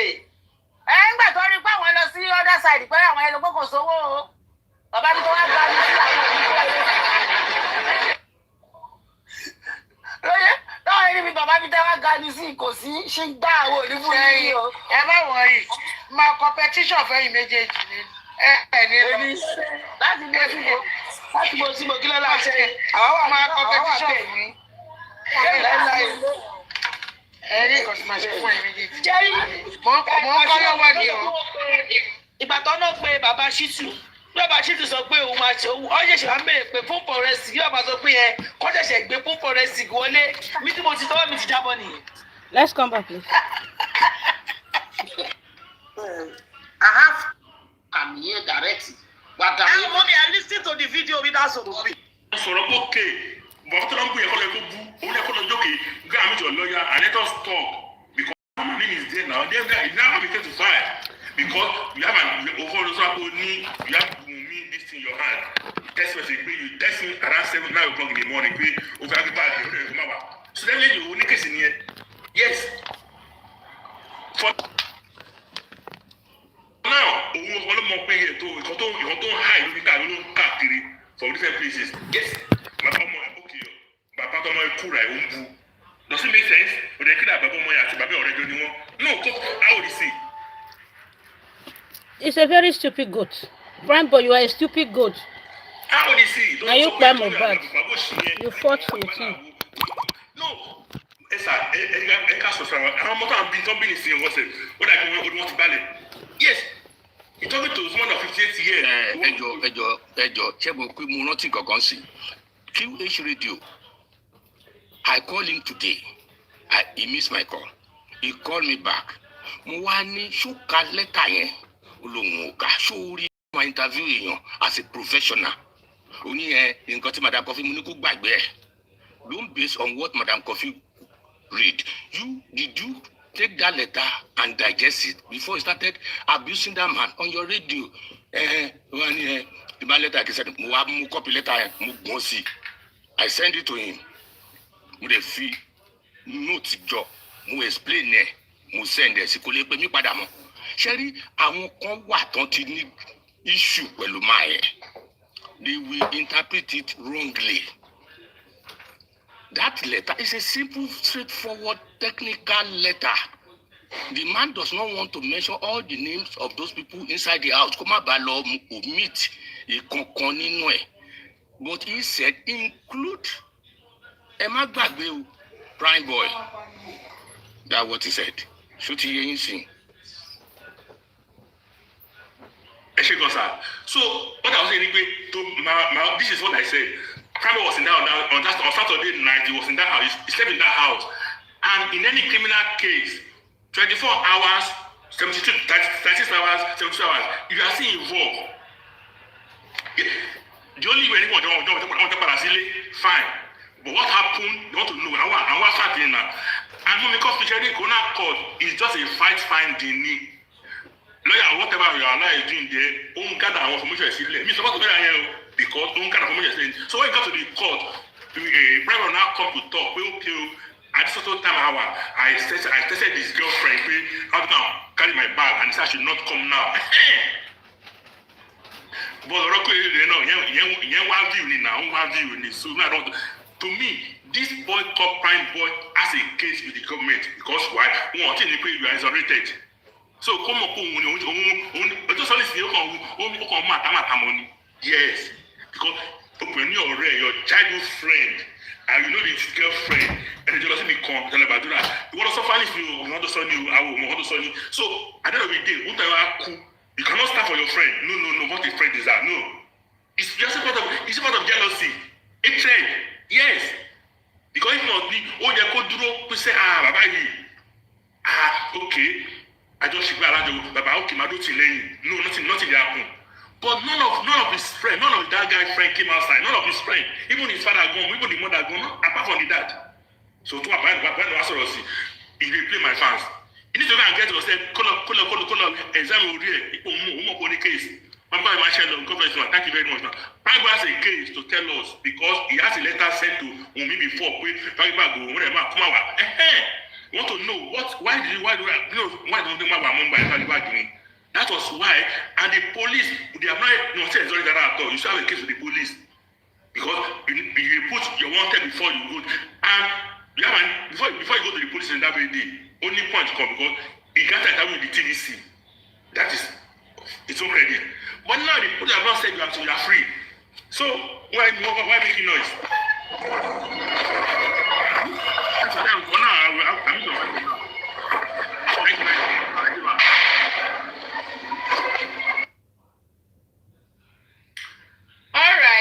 All right. So ìjà o dọ́là bí ìjà o ṣe kiri kan. The person in blue, are you there, Ratel? Ìjà ọba.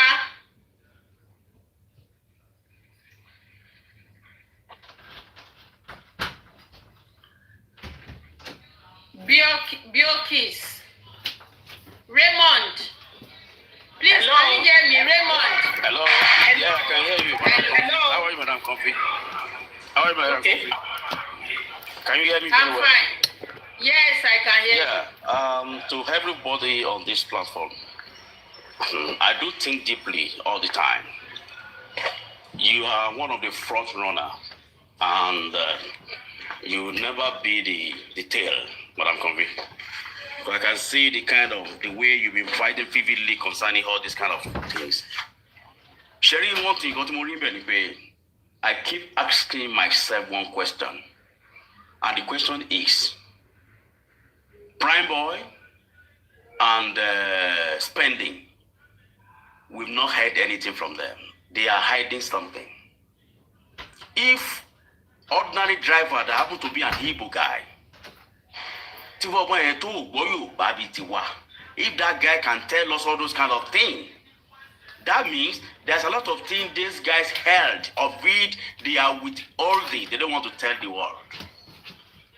They still have some secret inside of them. The only thing that's paining me is that our son doesn't act on time. This letter came too late, but it's still okay. But my mind still keep telling me, this guy, they had a lot of things inside that car that day, of which one soldier did. Now he's still going to be a witness, but this is a criminal case. His own witness is going to be the one that's going to even help the case, because they are going to have some kind of question. If it's not there, the court will ask them that, okay, where is also person that they are saying that fought with this person? Why his name is not here? So that will make that case to be unworthy. So whatever anything that happened now, Sam knows what he's doing. But the only thing is, Sam doesn't act on time. But it's still okay. But my instinct can never tell me lies. These guys, what the conversation they had that day in between this lady and Mohbad, they've not said it all. Won't share our information and secondly. That's my own submission. God bless every one of us. All right, thank you so much. Thank you, sir. Yeah. I know.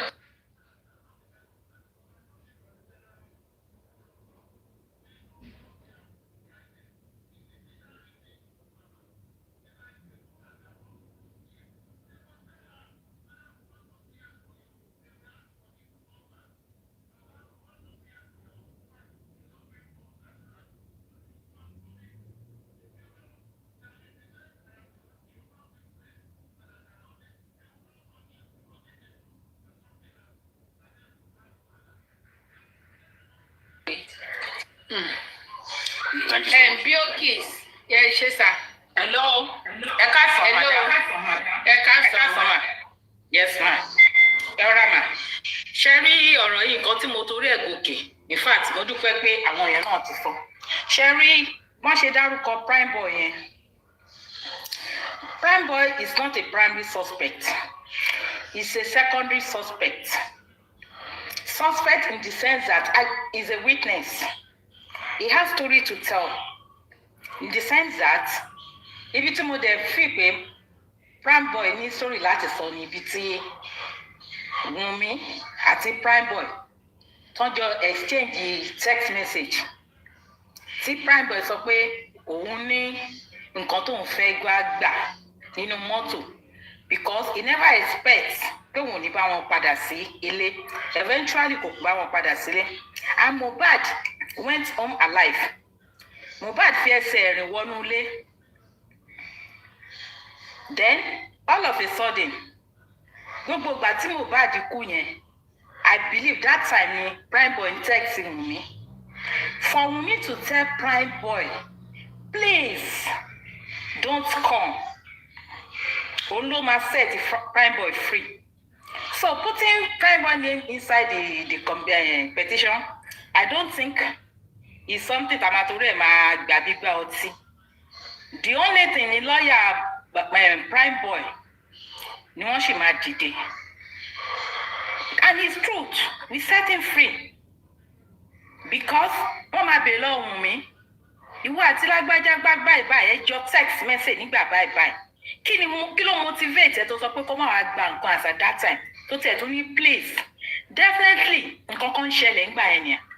Then driver náà fi yé wa pé prime boy ò bá wọn dénú ilé text message yẹn ló jẹ́ ká mọ̀ pé nǹkan kan ṣẹlẹ̀ nínú ilé yẹn o everybody kí driver gan tó come out text message prime boy ló jẹ́ kí everybody mọ̀ pé something is fishing and gbogbo àwọn tó ń sọ pé something from prime boy is okay is a also no anything ó lè ti ṣẹlẹ̀ láàrin Mohbad àti prime boy kó tó kú kò sẹ́ni tó bring it on the table. What is on the table is what killed Mohbad.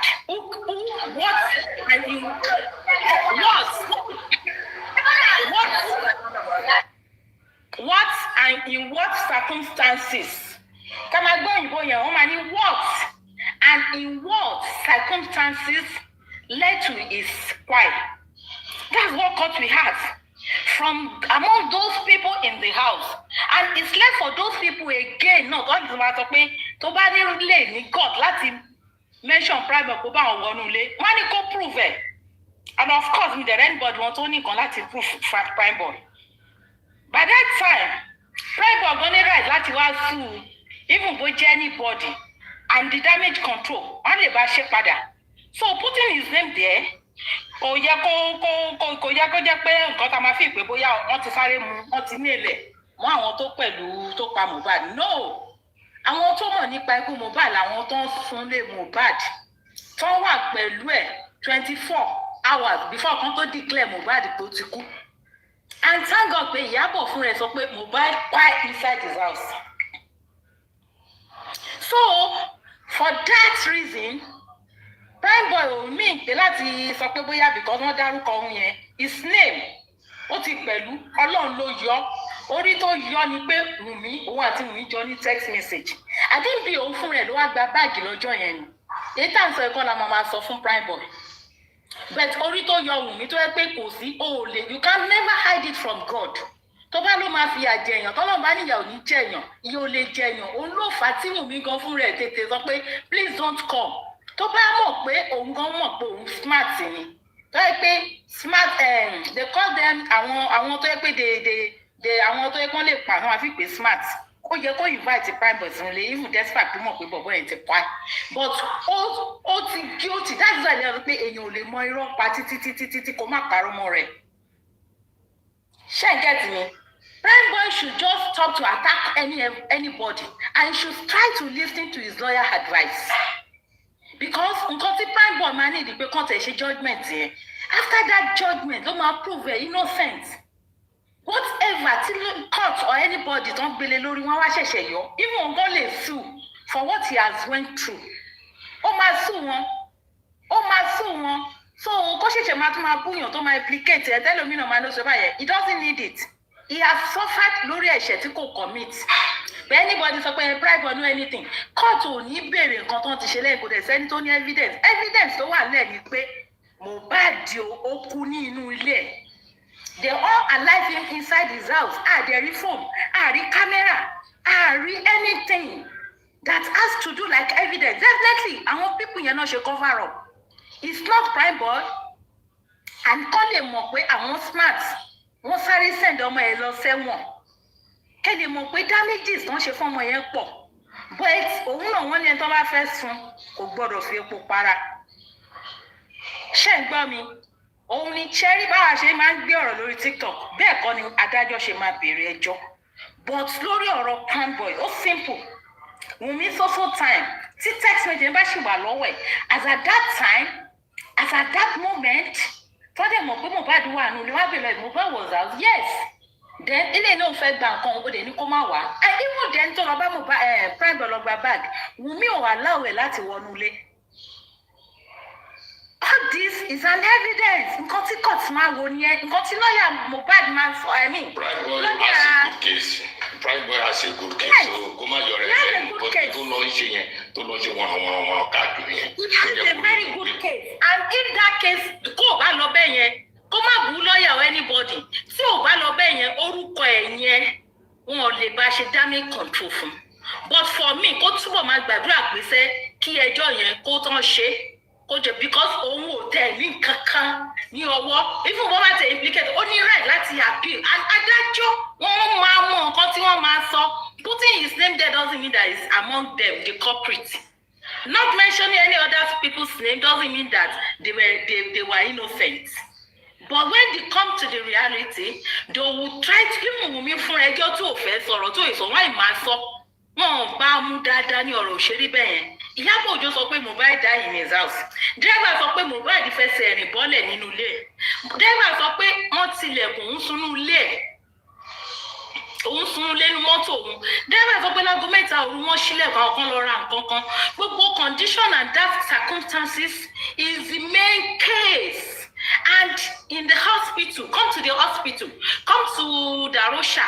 Wọ́n sọ para Mohbad ò yá fáwọn parents ẹ̀ wọ́n sọ fún àwọn parents ẹ̀ pé Mohbad ara ẹ̀ ti yá kan padà sílé circumstances wo ìgbà ó ló ti lára ẹ̀ ti yá yẹn ó ké tára ẹ̀ bá yá ń gbà yẹn then kí ló pa ẹjọ́ tó máa bèèrè lọ́wọ́ people yẹn nìyẹn you told the parents that is okay that he is feeling uncomfortable but now he is doing fine he should go back now he didn't go back and he met his son all alive in his house. And he picked the son. You are even telling that some people has even given you money to do this. Of course, the man is state of mind. Ó ti dàrú already. Ó dẹ̀ tún try ó the police station. The police station náà wọ́n work against that man. So therefore, not to cut it short, kò sí story tá a ti gbọ́ lórí ọ̀rọ̀ yìí.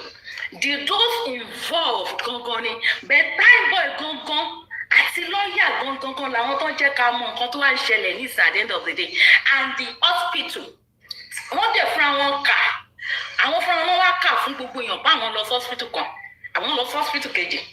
I was in the court when the good doctor came to the hospital tó ní pé wọ́n gbé wá dead arrival ó lóun dẹ̀ sọ pé kí ló ṣe wọ́n ló ṣẹ̀ṣẹ̀ ṣubú ni ó lóun dẹ̀ sọ pé ẹni tẹ́ ló ṣubú yìí o ó ti wọ ọmọ kìíní kan rogate or something like that ó ní téèyàn bá dẹ̀ ti wọ stage yẹn ikú yẹn ṣe kú 3 hours anymore ok ẹ wá bá mi ṣe táìmù tó ń wọlé níbi 2 o'clock o pẹ̀lú táìmù tí lọ́ọ̀yà yẹn because everything máa wà ní court tó ń fi gbé dé hospital yẹn so to me and time tí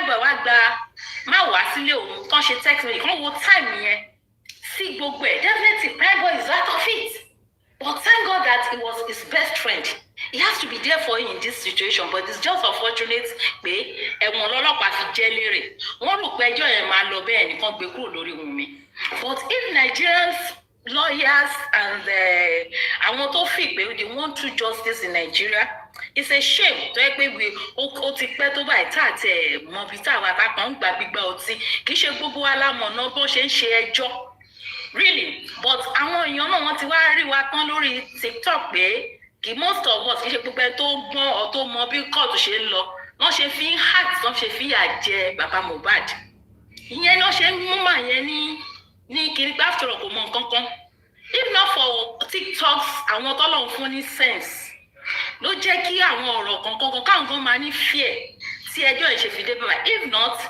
the case kò ṣe pé wọ́n máa dá ẹjọ́ bìkọ́ tó bá dá kò lè favour Wùnmí bẹ́ẹ̀ wọ́n máa fẹ́ dá ẹjọ́ yẹn rú ni because bàbá Mohbad was innocent ẹ̀ẹ́dẹ̀ lè béèrè pé belief pé kó má sunkún kò ṣeé ṣe and our Nigerians ẹni àfẹ́rẹ́ ní society pé kéèyàn kú kó wá di pé wọ́n lè béèrè pé kí ló ṣe tí ṣe pé bóyá wọ́n kàn rí pé inú ilé tó kú sí o wọ́n ti pa ní o. Thank you so láì ṣe pé ilé tó kú sí wọ́n ti ilé yẹn pa window gan wọn láti já everywhere kan tó lè wọlé pé ó kú ni definitely àwọn tó gbé lọ hospital they need to be questioned àwọn tó mọ̀ pé ó kú kan ó wà unconscious if at all kó tó dé hospital they need to be questioned and his beloved wife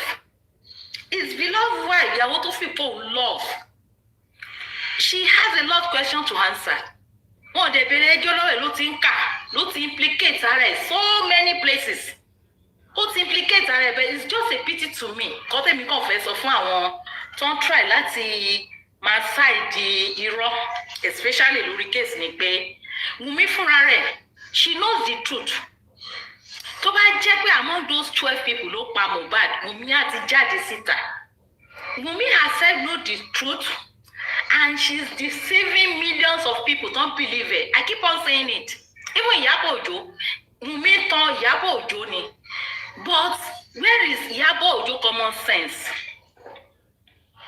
where is human feelings where is motherhood when you know that this lady look Wùnmí ẹni tó bá fẹ́ sọ ọ̀rọ̀ yìí ọkọ ẹ̀ ló ti guilty but what I will just tell you nǹkan báyìí ló bá ṣe but wọ́n wá ń ṣe ọ̀rọ̀ ẹbí pé àwọn nìkan làwọn wà intelligent ṣe bá rẹ̀ tó bá ń play smart jù nínú case òun ló wà guilty in the court of law òun ló wà guilty the damages control wọ́n ti ṣe ó ti pọ̀ jù wọ́n ti threat a lot of people wọ́n ti silence a lot of people on why lórí DNA ẹ ó bó ṣe ń sá parapara kí ló cause gbogbo all this thing with age àwọn èèyàn dẹ̀ ń sọ pé àwọn nífẹ̀ẹ́ àwọn lè kú fún àwọn lò ṣe all this thing is very shameful tó gbogbo wọn lọ́mọ mọ́dẹ̀ wọn gbogbo wọn ò lè gbàdúrà ọ̀rọ̀ tá à ń sọ yìí kó ṣẹlẹ̀ sọ́mọ wọn but they keep on praising this girl ẹni tó yẹ káyé condemn ẹ̀ ni kó regret her action bíjọba ò tiẹ̀ dálẹ́jọ́ kó regret ẹ̀múyẹ̀ èèyàn tó jẹ́ pé ọkọ wọn kú out of negligence wọ́n dẹ̀ regret action wọn but she never regrets we don't àwọn tó support her let her regret her actions and lawyers were paid to do the right thing they are still corroborating on what ṣé àwọn náà lè gbàdúrà kó ṣẹlẹ̀ sọ́mọ wọn ni but either wọ́n gbà ní àdúrà wọn ò gbà ládùúrà Ọlọ́run ọba nìkan lọ́ba tó ń dá ẹjọ́ mò ń bọ̀ Ọlọ́run ọba kò tán fún 20 ọdún ọmọ ẹ lè ṣèyàwó kó dín pé kò sí irú ẹ̀ nílé ayé yìí ìyẹn ò kan lọ́run kódà ọmọ ẹ lè bí 19 lọ́jọ́ kan pé kò fi ìpè ràn ẹ́ ìyẹn ò máa kan lọ́run ṣùgbọ́n ọjọ́ tọ́lọ́run bá dé fún ẹ ẹ wò òun ní ọ̀rọ̀ tó wà nílẹ̀ pé gbogbo wa ká máa ṣe dáadáa àwọn tó ń support Wùnmí gbogbo wọn pátá mo keep on saying it that they are the most foolish people on earth wà ní wọ́n bully Wùnmí ṣé conscience Wùnmí sílẹ̀ I want to ask them one question ṣé conscience Wùnmí ò bully Wùnmí ni ṣé conscience Wùnmí ò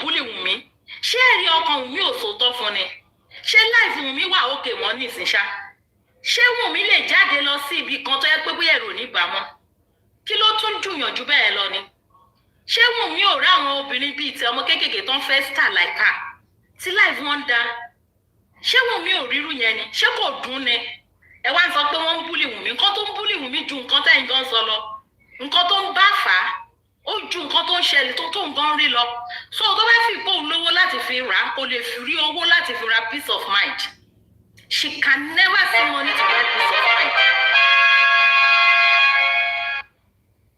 So in a nutshell kí bàbá Mohbad kàn jẹ́ kí orí àwọn pé this time around kàn fi sentiment lẹ̀ kàn fi ìwà pé ẹ lágbájá kan kàn make sure pé they do the right thing kéèsì Mohbad kan téèyàn kan lè gbé wá fún ọkàn ní kan fọwọ́ bò kàn wá ọgbọ́n kún ọgbọ́n kàn wá ìmọ̀ fún mọ̀ kàn wá a lot of advisers even adviser tó sí lórí platform adviser kan náà rí pé yes ó fẹ́ kìíní kàn learn wọn more about this thing so that the justice will be delivered that is it tèmi nìyẹn the case should go to the court tó bá dẹ̀ máa lọ sí court let us witness it but mo sure pé tó bá máa lọ court ọ̀rọ̀ yóò ní máa sọmọ lórí TikTok I keep repeating it so therefore PRÍM3BÒY name should just to calm down òun gangan ló máa ṣẹ̀ṣẹ̀ wá di pé wọ́n máa bá ṣe damage control ẹ̀ because without that wọn kò lè get it if it's not in the picture so I don't think Baba Mohbad was doing bad for him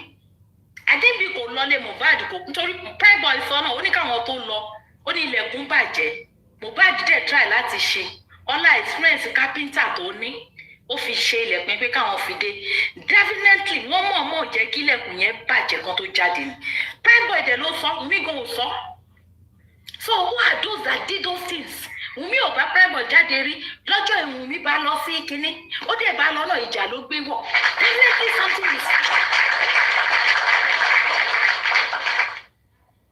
so definitely something is fishing keep PRÍM3BòY go calm down kó yé bú èbú kó yé hùwà jàgídíjàgan kan náà fi ń ṣayé wọn you don't need it and I believe pé ó yẹ kí lọ́ọ̀yẹ̀ kan ti fún ní warning tó o bá ṣe you should stay away from social media kó bá láìpẹ́ máa lọ but pé òun ò ní sí picture yẹn he has to be in the picture and he has to say his own truth and I believed kì í ṣe àdúrà mọ́ his truth is frankly speaking don't lò ní court his truth will set him free because gbogbo àwọn tẹ̀ ń sọ pé kàn dárúkọ ẹ̀ they are in the video ní hospital kámẹ́rà yẹn tó hospital ó ṣàgbé wọn jáde kí ló mú wọn yọ tinúlé kí ló mú wọn fa staircase tó fi break kí ló mú mi tó sọ pé they have killed him come and take your trophy gbà tó mọ àwọn tó máa take trophy she should have even mentioned their name she should have even mentioned their name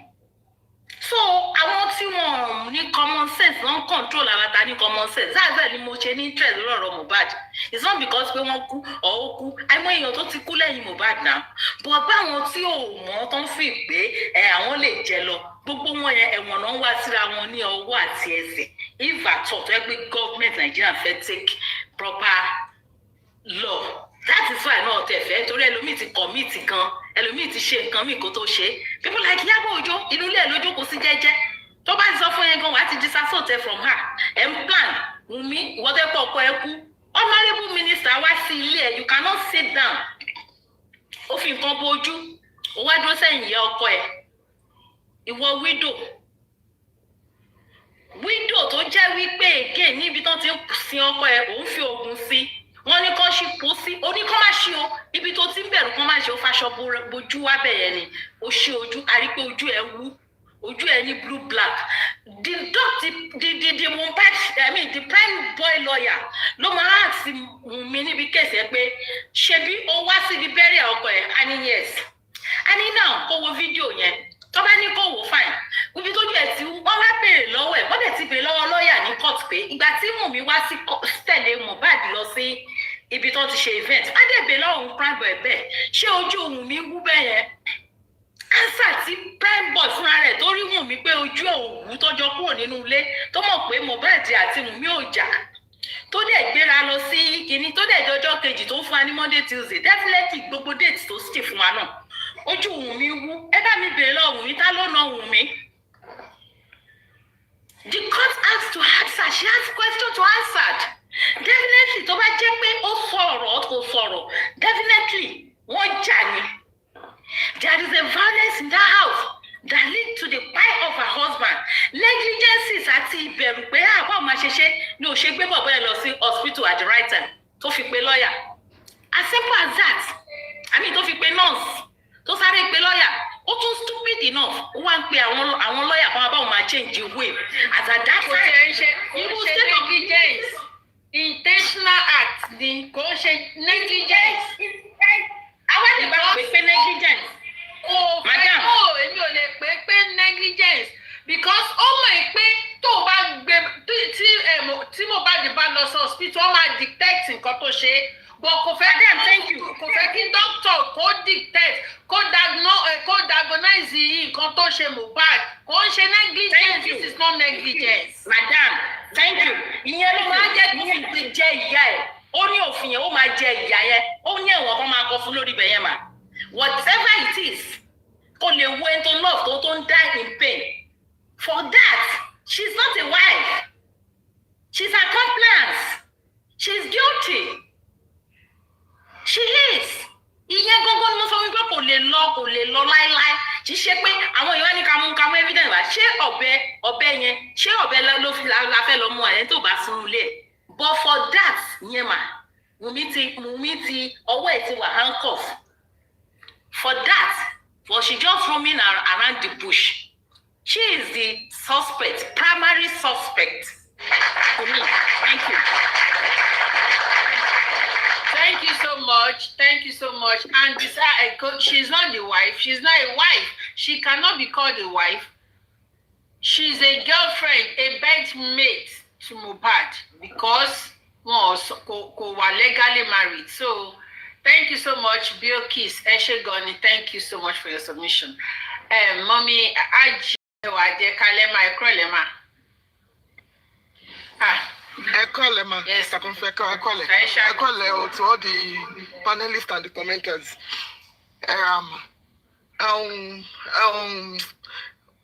That the prince and most of the people have already said what I want to say.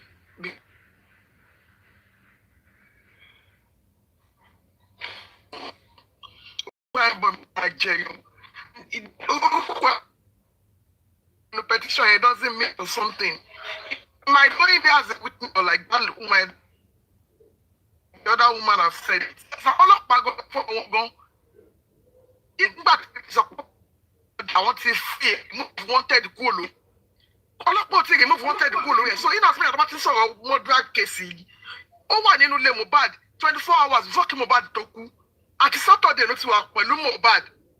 Ọjọ́ show ni. The only time tí ó bá wọn padà lọlé was ìgbà tí Mohbad tí wọ́n ti Mohbad ní tán ní ó ń bá Mohbad ń bínú sí ní show tí ò tẹ̀lé wọn lọlé padà. And I má gbàgbé nínú kéèsì ohun tó lead to this case ni pé ọ̀rẹ́ ẹ̀ ló bá jà, prime boy ló bá jà ló fi ní wound lọ́wọ́. Ohun tó sọ fún Wùnmí sọ fún wa nìyẹn. Ṣé ti understand this thing? Tó bá wo Genesis because coroner inquest is a fact finding court. Tó bá wo Genesis case yìí, òun kọ prime boy mama lọ síbẹ̀. Now, òun ló mọ wá lọ sí court. Tó bá fọwọ́ kọ sí pé èmi àti ẹ̀ ò já o. Evidences ti wà, driver ti sọ pé kò bá jà. Àwọn àdúrà náà sọ pé òun ò rí kó bá jà, bò òun rí kó kúrò ńbẹ̀. A lot of people ló sọ pé àwọn ò rí kó gbà together, kò gbà Mohbad padà. So those are the things tó ti wọ́n lọ prove kini ohun tó ń ṣe nìyẹn, not aggression tó ń put on baba Mohbad. Wọn ò lè má dárúkọ ẹ̀. And mọ́mí kọfẹ́ má gbàgbé tẹ́ bá wo first interview tí prime boy ṣe kó tó di pé ìgbà tó invite táwọn ọlọ́pàá gbé wanted sí lórí interview tó ṣe nínú kìíní before kó tó di pé lọ sí police station. He made mention of some things níbẹ̀ tó jẹ́ pé at the end of the day tó lè help case yìí nígbà tó máa fi padà dé láti ẹ̀wọ̀n tó máa fi padà dé nígbà tó ọlọ́pàá release ẹ̀. Prime boy ò sọ̀rọ̀ lé lórí mọ́. He keep saying family matter ló wà tó Mohbad ń sọ. Those are the issues because automatically ó mọ tó fàjà láàrin Mohbad àti ìyàwó ẹ̀ nínú mọ́tò.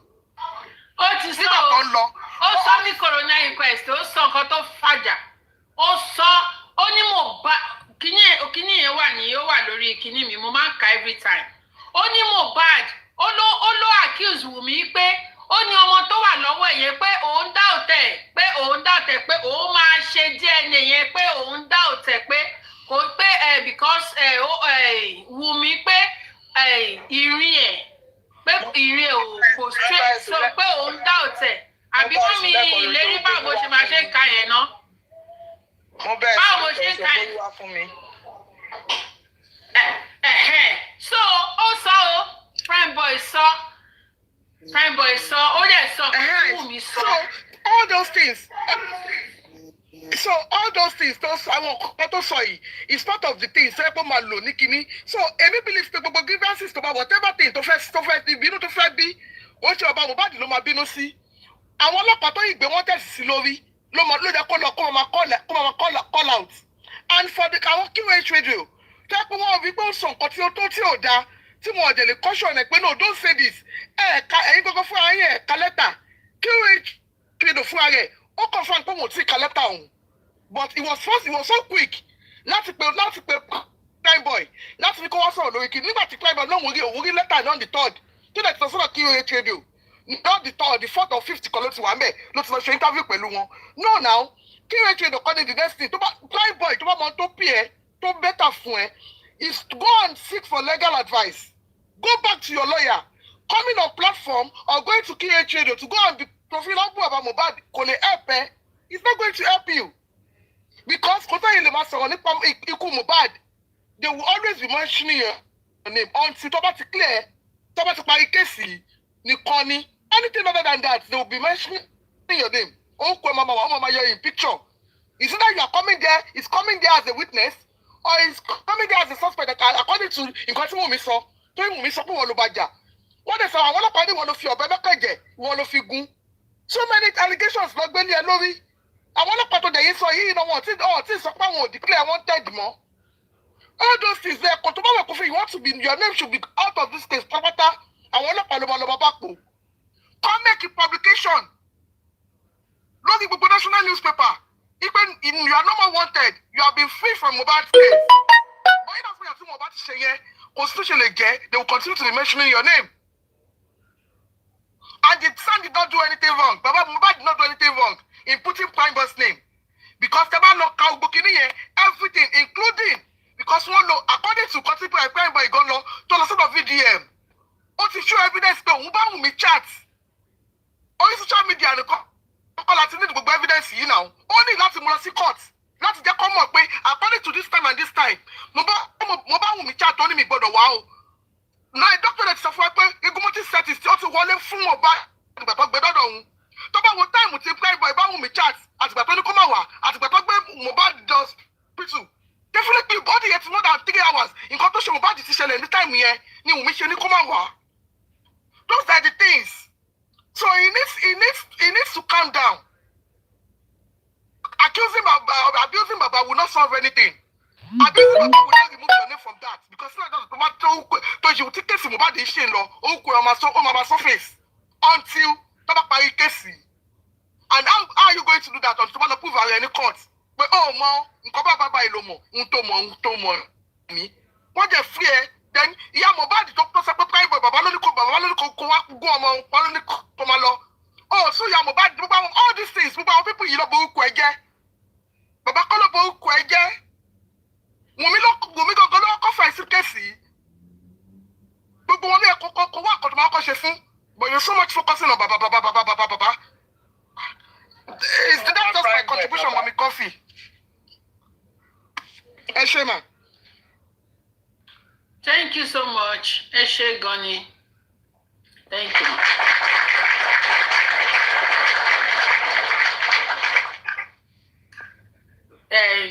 General Vengeance, good evening. General Coffee. Mr. Kaza. Yeah, I can't want to invite you, Soro, at Omedo. I'm still here. Sego. Mommy, Daddy, okay, Daddy, love, we shall open me a room.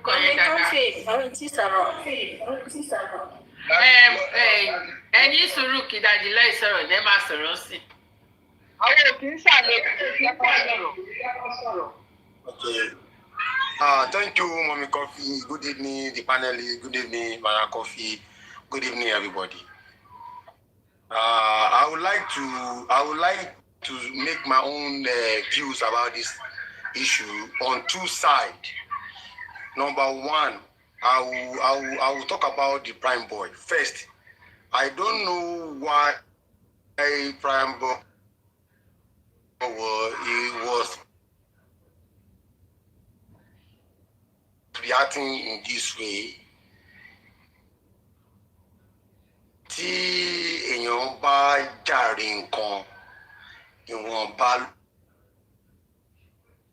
ló máa tara mọ́. I understand some fact like wọ́n ti mọ́lé, wọ́n ti lọ prison for a while, and the way I don't know what happened though, but there's some people that when you are in a situation of a thing like this, my advice, I want advice maybe the Prime Boy have come out the way the driver come out promptly. Nobody can come for the driver right now. I will say the truth to you, because the driver speak exactly what he knows about the case. Prime Boy no party so gbogbo nǹkan tó mọ̀ nípa Johnny Boy yẹn from the onset. By now, people will be behind Prime Boy. But Prime Boy sọ̀rọ̀ lọ, ó dákẹ́, ó take his side, ó tún ṣe báyìí. So Prime Boy gogo no ti really come out, so exactly the way the driver speak. If Prime Boy, anybody that can call this show for Prime Boy should go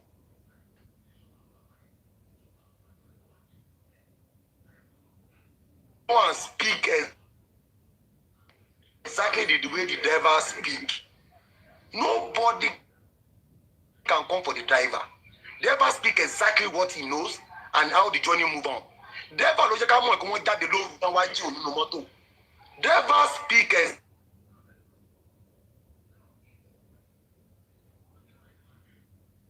exactly what happened.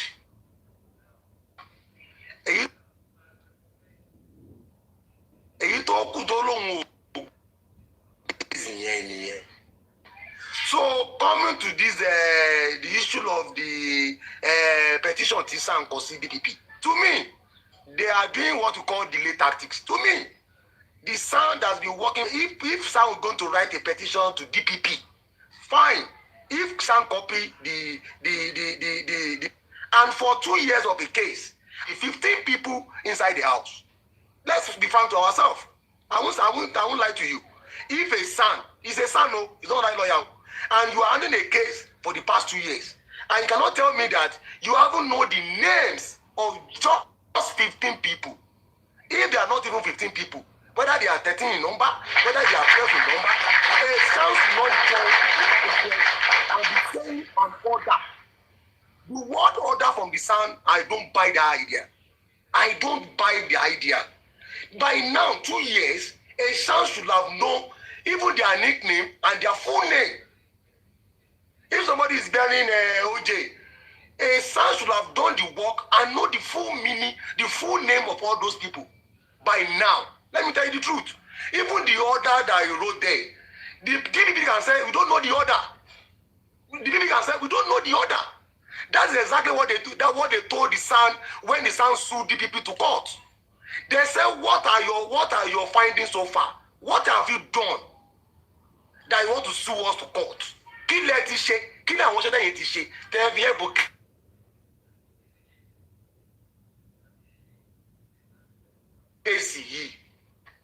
Now you are copying the same thing to Corona inquest saw an order. What's the meaning of order? As a son, what you name there? Body, you know what you are doing as a son. Nígbà tí DPP béèrè lọ́wọ́ ẹ̀ pé what have you done to help this case? Kí ni reply? Ọlọ́bi dákẹ́ sínú náà, kò ní nǹkan tó ṣe náà. Lọ́bi dákẹ́ sí ẹnu ní first gàdúgbò local government. Lọ́bi dákẹ́ sínú pé ìdúró. So in this case right now, with this one too, Namara Coffee, with this one too, the people near side, because what have you done? Tell us, OJ, the Gebani, what is their full names as a son, and you want to prosecute them? What is the name? Kí lorúkọ wọn? And I want to prosecute. They want answer question. Kí lorúkọ wọn? Kí ni full name wọn? No matter how this thing, okay, they said the first hospital did not come to Corona inquest. Sáà yẹ kó forúkọ yẹ kó fi Corona inquest yẹ kó fi ọdún àyẹ̀ náà síbẹ̀. The first hospital ó yẹ kó wà lára nǹkan tó petition. Why the first hospital did not come to corona inquest? At least first hospital will tell us the time frame. Now we know the second hospital and the time frame. What of the first hospital?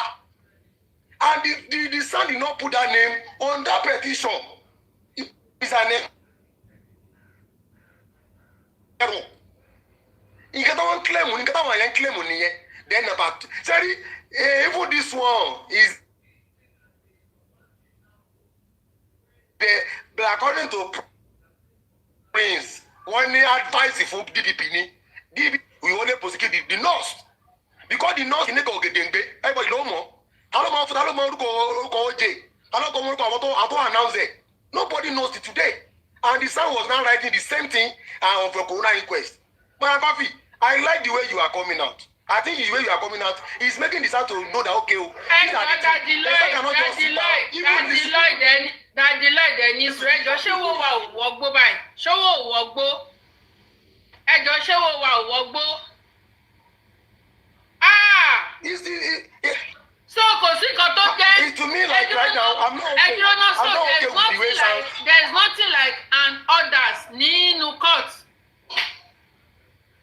Ṣé kò sí nǹkan tó ń jẹ́ an orders nínú court etc ni? Nǹkan tí ìtẹ́mi sọ ni pé sound tó fẹ́ competition yẹn kò yẹ kó fi order àti ó yẹ kó list àwọn tó fẹ́ kó wá ni. Àwọn tó fẹ́ kó question wọn tí wọn ò tí ì wá yẹn ó yẹ kó list wọn fún wọn ni. So the DPP will know that okay, àwọn tí ò tí wà lélẹ̀, àwọn tá máa lọ question again lélẹ̀. But using the order, they can hide that they don't know the order. In them in Songagon here, DPP will more orders here. We don't know the order, and they will tell you that what the God of Wumi, what the telecity, ngati kini so ni corona. What the God of Wumi now? DPP want the God of Wumi ni I won't need anything more. These are the things I'm trying to say. The way the exams say, our competition from DPP, for 14 days. DPP will not answer. Let's wait and see on the 14th day. Because go see say extraordinary check this and she to the help DPP go. To me, Mose Kakini money I'm not to the boss. I won't lie to you. I'm not Daniel. I will also. That the Sherry, any Suronyibo yẹn ti pọ̀ jù.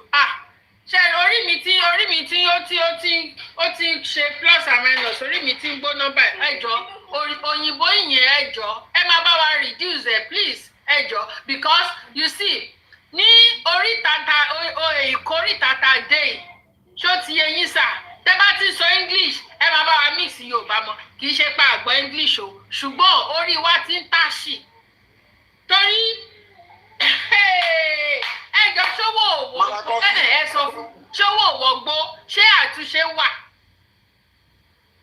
Mọ̀nàkọ́ fi náà lásán báyìí. Ṣé rí àtúnṣe tó wà náà ni wípé àwọn tí ò wá sí corona inquest èmi ń sọ pé access sáwọn wa tá a gbà tọ́dẹ̀ ṣiṣẹ́ fún public báyìí àwọn orders tí corona sọ corona ò mọ̀ wọ́n ò dẹ̀ wá àwọn ti fi order sí fine àti gbọ́ but nígbà tí sáwọn fẹ́ kọ petition sí àwọn DPP àwọn orders yẹn a ti mọ̀ pé èèyàn 15 ló wà nínú ilé people have been saying it several times pé èèyàn 15 náà jọ lọ show èèyàn kìnnìkan náà jọ lọ show àwọn ilé kúrò èmi sọ pé sáwọn wa ó yẹ kán ti ṣiṣẹ́ débi wípé àwọn tó wà nínú ilé yẹn ó yẹ kán ti mọ orúkọ wọn nígbà táwọn fẹ́ kọ petition sí DPP báyìí yes ma ó yẹ káwọn wá list orúkọ yẹn ni Ibrahim tó kékeré kan kó wà nbẹ kíní kíkan máa fi ní kí n mọ síwájú wọn báyẹn so ó ní bí wọn kó okay ẹni tí ṣiṣẹ́ even the hospital the first hospital ó yẹ kó wà nínú petition tá máa kọ sí DPP you need to question the first hospital time wọn lọ gbèdé you have a camera there. You see, that is why I'm here shouting every day that this man does not know the right thing at the right time. He doesn't he doesn't know the right thing. Láì ṣe pé ẹ mú máa láì ṣọmọdé torí Ọlọ́run. Láì ṣọmọdé. Ṣé ká tún méṣì lódò? Ṣé ká tún máa torí ẹṣin sínú omi nísìn báyìí?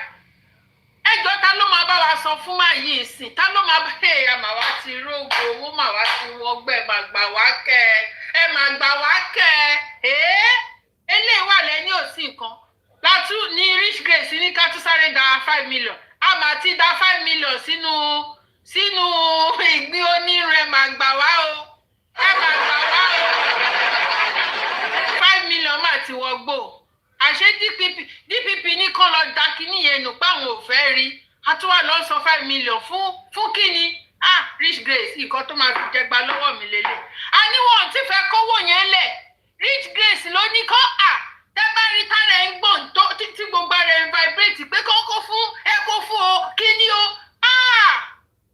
5 million wọgbó ẹ mọ yọ iṣẹ́ tẹ́ máa ṣe kẹ́ tó rí 5 million nílùú yìí. Jésù. Ẹ máa bá a sọ̀rọ̀ Mr. Sam is just catching out. Sam is just catching out on us. Just catching out. That's it.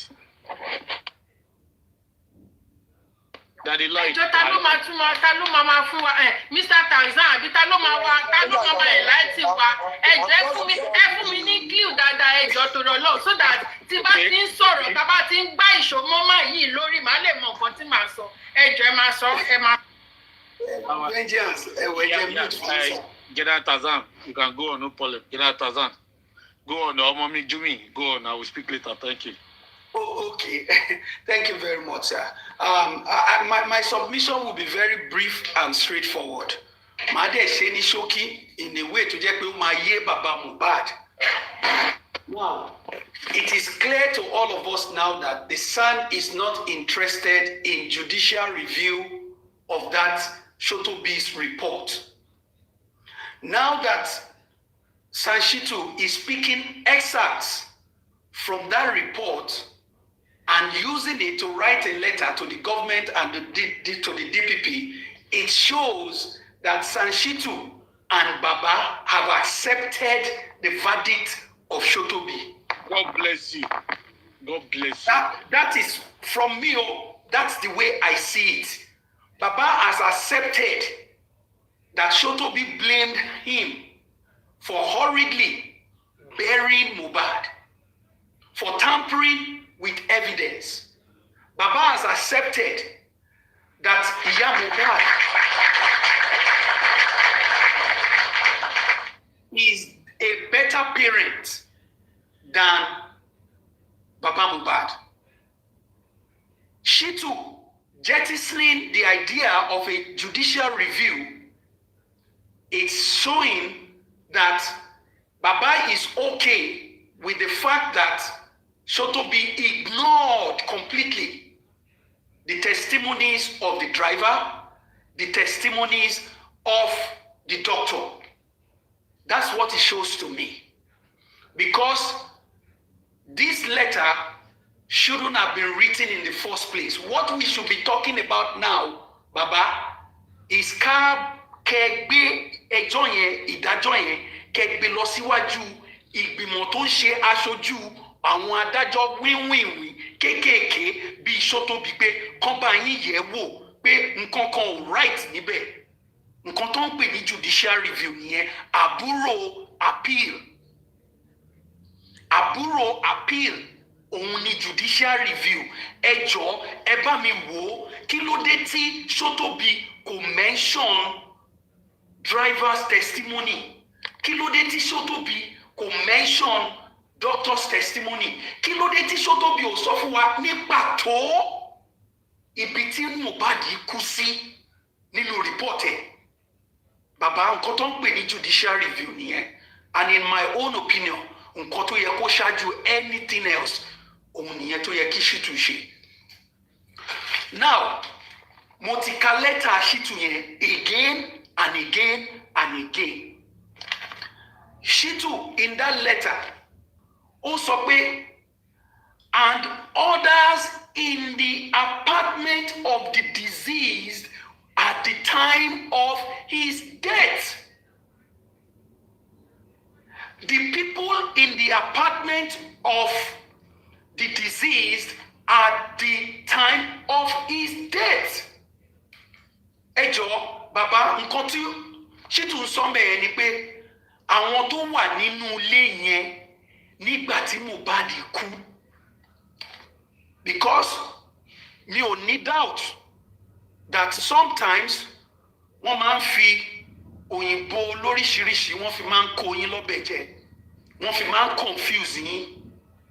Mi ò ní doubt pé wọ́n máa ń confuse yín bẹ́ẹ̀, mo lè gbà. ṣóyè yín ó ní àwọn tó wà nínú ilé yẹn at the time of his death who either facilitated the invitation of the nurse or refused to take the boy to the hospital. Kí ni ẹ sọ fún wa? She too, in this letter, in this part, is not talking about àwọn tó wà pẹ̀lú Mohbad 72 hours. He's not talking about àwọn tó wà pẹ̀lú Mohbad 24 hours. He's not talking about àwọn tó wà nínú mọ́tò pẹ̀lú Mohbad. He's talking about àwọn tó wà nínú ilé pẹ̀lú Mohbad nígbà tó kú. I read it. Interpretation mi dẹ̀ nìyẹn, understanding mi nìyẹn. Mi ò lè sọ o bàbá, mo bá yín ṣàlàyé ẹ̀ bí mo ṣe fẹ́ lè pè àwọn tó tún gbóyìn bójú mi lọ kó tún máa yín túmọ̀ ẹ̀ o, mi ò lè sọ. Ṣé understand? Ó wá further sọ pé which includes PRÍM3BÒY and others. Now, she too ti sọ fún wa. Thank you, Mr. Tarzan. Thank you, Mr. Tarzan. Okay, what does that mean? Simple English. Wípé àwọn tó wà nílé òkìní kan which include and you started listing them. That means that these people tí mo list yìí, they are the people that are meant for this sentence, for this statement that I have just said. So kí wàá nìkan tí mo sọ? That is it. Wípé PRÍM3BÒY he was inside the house so and he refused to take, he was part of those that refused to take. Mohbad lost hospital. Àbí ṣé nǹkan tó mí nìkan nìyẹn? It's a simple English. Mr. Tarzan, please continue. Thank you very much, ma. Ladies and gentlemen, lawyers are not reckless people with words, especially English language, especially when they are writing it down. They are not frivolous when it comes to writing English. I want you all to please understand this. Richitu saying those in the house, in the apartment, ó mean pé ó ti create box pali, ó ti create box yẹn, ó wá ń sọ pé àwọn tó wà nínú ilé nínú pali tí mo gbé sílẹ̀ yìí o, nínú carton milk tí mo gbé sílẹ̀ yìí, àwọn tó wà nínú ẹ̀ ní PRÍM3BÒY and others. And nǹkan tó sọ fún wa ni pé Mohbad kú sínú box yìí, inú box agolo milk yìí, ibẹ̀ ló kú sí. Ó ní àwọn tó wà nínú box yẹn nígbà tí lọ́ọ̀yà bá fẹ́ sọ pé àwọn tó wà pẹ̀lú ẹ̀ 72 hours. I saw expressly. Lawyers don't run haywire with words. Not a son, not a senior advocate of Nigeria, not Kabiru Temu. No.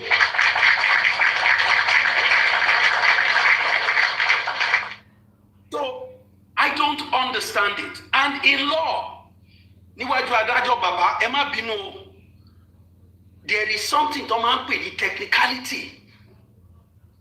Technicality ti máa ń da agbóhùn lóríṣiríṣi, ó wà rẹpẹtẹ ní precedence in law. And that is why a mechanic don't write legal documents. That is why a carpenter, baba, ìtorí ẹ̀ ni ò ṣe jẹ́ pé ìlẹ̀kọ̀ lẹ́tà yìí. Torí pé you must be very careful of technicalities. In the categories of those in the house, when the boy died, PRÍM3BޮY does not fit that category. Ladies and gentlemen. Thank you so much, Mr. Tarzan. Teacher ni mi, I know all these things. Momo is a simple sentence. I still understand. Tí ò sí any legal term kankan níbẹ̀. Tí legal term bá wà ńsìn, màá ṣì máa wá pé kí ni ìtumọ̀ ẹ̀. In the category of those who were with Mohbad 24 hours, 48 hours. Naira Marley and Sam Larry does not fit into that category, into that box of 48 hours, of 72 hours, of 24 hours. Naira Marley and Sam Larry does not belong into that box. So, Baba, mo ṣe lálàyé fún yín because wọ́n lè ti fẹ́ fi àlùmáǹjìrì oríṣiríṣi English kó fi confuse yín. I am just trying to make you understand. So the rationale that is behind putting Prime Boy in that category, I don't understand it. I don't. Mr. Tarzan, sorry, Mr. Tarzan, sorry, sir, sorry for cutting you short. Mr. Tarzan, let us think about the reason why this man that called himself a son. Let's think about why did he refuse to put it in this way? Those people that were with Mohbad 24 hours, 72 hours before his demise, where? Why tó ṣe fi 72 hours, 24 hours ẹ sí? Ṣé mọ̀ pé olófin tó bá ìdẹ̀? Àbí kò lófin tó bá ìdẹ̀ ni? Exactly. Maybe they said anybody with kini kan that is 24 hours, 72 hours before kini lófin tó bá ìdẹ̀. Anybody that fight last with the disease, anybody that fight last, ṣó ti yé yín, ṣèbọn ló ní òfin tó bá ìdẹ̀. Why ti máa yóò kó tẹ̀síbẹ̀? Because ó ti mọ̀ pé ó máa nílì wọn gidi. Ẹ wo bó ṣe rọra frame sentence yẹn. But ó yọ bẹ̀yẹn kúrò. Hey, continue, sir. Thank you very much, ma. So I don't know why you will go and put mango in the category, in the box, in the basket that is supposed to contain apple. There are 2 baskets. 3 baskets. One basket is for those in the house. Another basket is for those with the boy for 24 hours. Another basket is the basket of those with him for 72 hours. Another basket is for those who fought Mohbad in the last 24 hours. These are 4 different categories of baskets. Don't forget. Another basket for those that were cooking jollof rice for 50-month-old birthday of Liam. Thank you, Lots sir. of baskets everywhere. Thank you, sir. And again, Baba, mo fẹ́ kẹ́ dáyé wo ni o. Ẹ wá sàn wá gbé gbogbo basket yìí. Wọ́n á gbé lọ síwájú adájọ́. Sàn wá fi ẹni tó yẹ kó wà nínú basket 72 hours. Ó wá mú ofisi inú basket àwọn tó wà nínú ilé inside the apartment when the boy died. That technically ó ti dá case yẹn based on experience, based on precedent, based on nǹkan tá a ti rí ní court. Àwọn lọ́yà bíi lọ́yà Temu tọ́mọ̀ pé wọn ò ní nǹkan kan tọ́mọ̀ fẹ́ argue níwájú adájọ́, irú technicalities bẹ́ẹ̀ yẹn ló máa ń wá nínú ẹjọ́. Those are the kind of technicalities that they will look out for to knock any case out. Baba, ẹ jọ̀ọ́, ẹ béèrè lọ́wọ́ san ẹ jókòó again. Kẹ́ bi wọ́n. What is the rationale behind adding Prime Boy into the basket of those in the house when Mohbad died? Kò belong sínú category yẹn. And paper yẹn ìgbà tí mo wo document yẹn ó ní space that the son could have used to create another basket within that same document. And ultimately, when I think about Shotobi's report, ẹjọ́ general àti ẹ̀yin tẹ́tí bá bọ̀ lórí ọ̀rọ̀, kí ni nǹkan tí Shotobi sọ nípa Prime Boy? Shotobi barely even mentioned Prime Boy. She barely even said nothing about the boy. All that was said was the nurse, Wunmi, Baba Mohbad quickly buried him. That was all. So Chotobi did not point or indict Prime Boy. She did not. Ẹjọ́ mo lè ṣe mistake o, àwọn tó bá ní copy judgment yẹn wọ́n lè bá wa quickly kan run ẹ̀. Kán wá sọ fún wa. Because the Sun quoted excerpts where the judge talked about the negligence of the nurse. He quoted excerpts where the judge talked about Wunmi's negligence. How is it that you didn't talk about the excerpt or the part where the judge said, this is where Prime Boy? I don't know. I don't know. Kuma jẹ́ ìpilẹ̀ṣẹ̀ foundation of failure. Oni mayi inadvertently lay down. Baba ẹjọ́ ẹ bá wa dàrú pẹ̀lú ẹ̀. So ti ẹjọ́ nítorí Ọlọ́run. Ẹ mọ̀ blame yín o, mo bá yín wí o. Ẹ̀yin kápẹ́ntà ni lẹ́mọ̀ ṣe. Wọ́n lè ti ṣe àlùmọ́ńkọ́rọ́ yí òyìnbó kan fi gbé yín lómi ọbẹ̀ lọ. Ìtorí ẹ̀ làwa ṣe wà ń bíbá ẹ̀.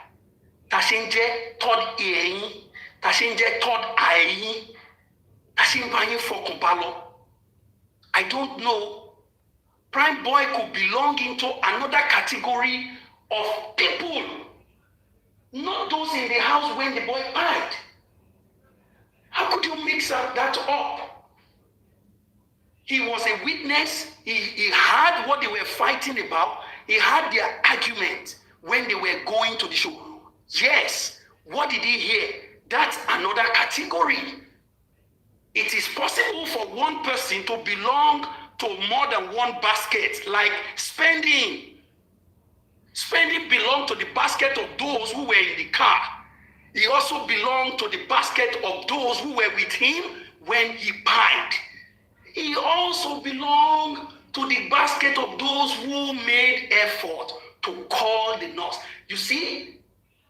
So, Baba Joe, ẹ má tijú o láti béèrè question lọ́wọ́ Sani kó ṣe àlàyé fún yín ní tótó kó ṣe àkàyé fún yín ní tótó nòbí. Ẹ jọ̀ọ́ ẹ̀bẹ̀ lèmi bẹ̀ yín o kó má dàbí ẹni pé kádẹ̀ ni pé mo mọ̀ wọn ò dẹ̀ sọ fún mi gbogbo àwọn tó ń bá wa tẹ̀lé àwọn kọfí àwọn critical thinkers àwọn general avengers pẹ̀lú òye àtòyìnbó ńlá látọ́gbọ́ wọn ò dẹ̀ sọ fún mi o kádẹ̀ sọ pé wọ́n sọ fún mi ni bóyá mo bá ti yẹ̀ wò they didn't tell me and all of them were looking at me wọ́n kàn fi mí sílẹ̀ káná wọ́n sọ fún mi ni màá ti pàkíyèsí sí bàbá ìtorí ẹ̀ la ṣe ń sọ̀rọ̀ sí so ìjọ ẹni kí San kó check again Kabiru Temu he knows this is a lost case he knows if not for DPP if not for the police if not for the governor this is a done and dusted case he knows he had no chance. But the sun is playing into his hands. Now, Kabiru Temu will be feeling funky. He's making fully funky. That's it. So, Ejo, Ayeshiwa. Thank you very much, and God bless you. Thank you so much, Mr. Tazan. Mr. Tazan, can I ask a question, please? My question says like this. All this box, don't let us put emotion into technical issue. One thing, go back to that thing. You said you read it several times. I want you to go back again. When you read it, technically, there's a full stop in it. When he said include Prime Boy and etc., does it mean Prime Boy and etc., all of them were inside the house? That's what you are telling us, because they are inside one box. Prince. That's your question. No. Let Tazan answer my question. Does it mean when he said include Prime Boy and etc. Does it mean all the etc. that he mentioned, all of them were inside the house? Because all of them were inside the box. We still need a lawyer to come and interpret it for us. All this your narration is totally out of it. Prime Boy was not inside the house. He's not saying it is inside the house. He has already mentioned all the people inside the house. And he further, he put a stop, full stop is there. Go and check it very well. And he further include Prime Boy and etc. He's not saying Prime Boy was inside the house. Don't let us twist it at all. It's a straightforward sentence. Forget about box, what box, pineapple, orange. No, there's no sentiment in law. Don't let us put emotion into law. No. Mr. Prince, let me answer. Those two sentences, they are together. They are together. No, they are not together. They are not together. Go and read it. It's a full stop there. There's a full stop there. Go and read it. Let me put it to you this way. Mr. Prince, is a continuous sentence. Thank you. And any it's not a continuous sentence. There's a full stop there. Can you let me There's a full stop there. Hello, sir. Can you let me just answer the question and then I can mute my mic? When the son, a lawyer, after saying all that he has been saying from the beginning of the letter, and he got to the point that says that, and all the people in their house when the deceased died, those who facilitated the calling of the nurse and those who refused to take him to an accredited medical center. Full stop. And then he said, includes. Full stop. Hold on, sir. Hold on. And say includes Prime Boy and others. In what context is includes Prime Boy and others? Please. Please. When he said full stop, wait. When he said full stop, it's just like a justice giving a verdict on a case.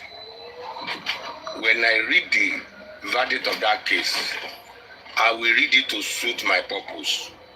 When my opponent read the verdict of that case, he will read it to suit his purpose until when they interpret that judgment to us, then you know that this is what the justice mean. What I'm telling you in this case here is not saying Prime Boy was inside the house. I can prove it to anywhere. I can prove it to anywhere. Mr. Prince, you didn't answer my question. I am saying, which question? Following all what the son said, up to the point where he said, those who were with him in the house when he died, and those who failed to take him to the hospital, who stopped, includes. So hold on, sir. Hello, sir. Any suru saijo. Mufiowo omo atalafia.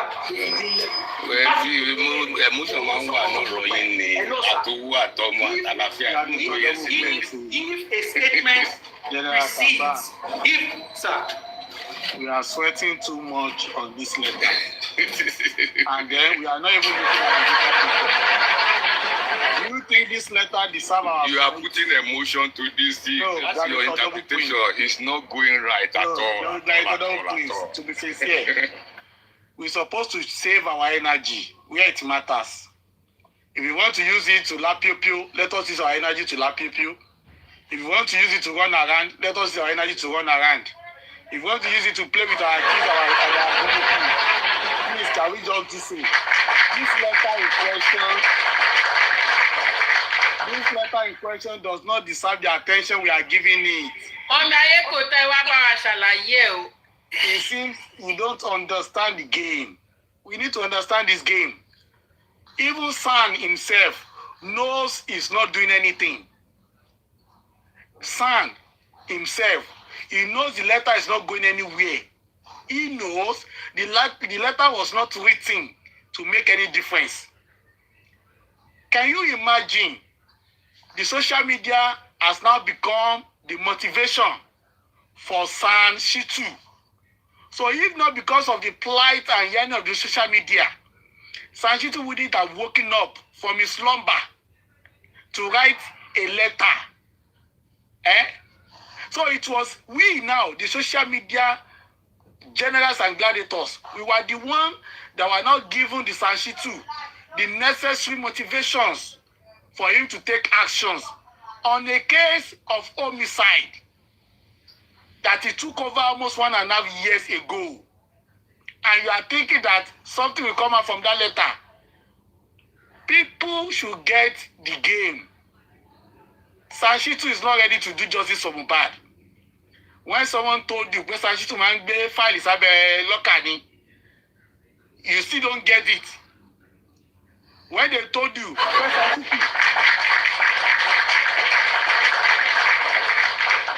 when they told you, San Shitu Mr. Gushi, or petition Baba, you still don't get the answer, right? When they told you, Mr. Gushi, passport Iguresi is still with the police up till now, you still don't get it. When San Shitu, he was alive, when they were making lies, falsehood against Baba, how many people are San Shitu petitioned? San Shitu was not alive when Wumi, Saint Adebanjo, was telling Baba, we pay ever pa Liam Beje Pomoni, was San Shitu dead at that time? Has he not started working as a second man to Dumosu at that time? So this issue of San Shitu has written letter. He has put comma, he has put apostrophe, he has put exclamation mark, he has put a question mark, he has put a critical. Why are you scraping yourself on this issue?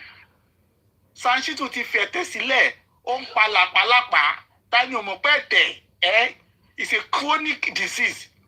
Chronic mucocutaneous disease on lete. Oh bad ju palapa lo to epidermis disease lasoni. And yet, you are given the letter, okay, eka wala toke, eka wala disale.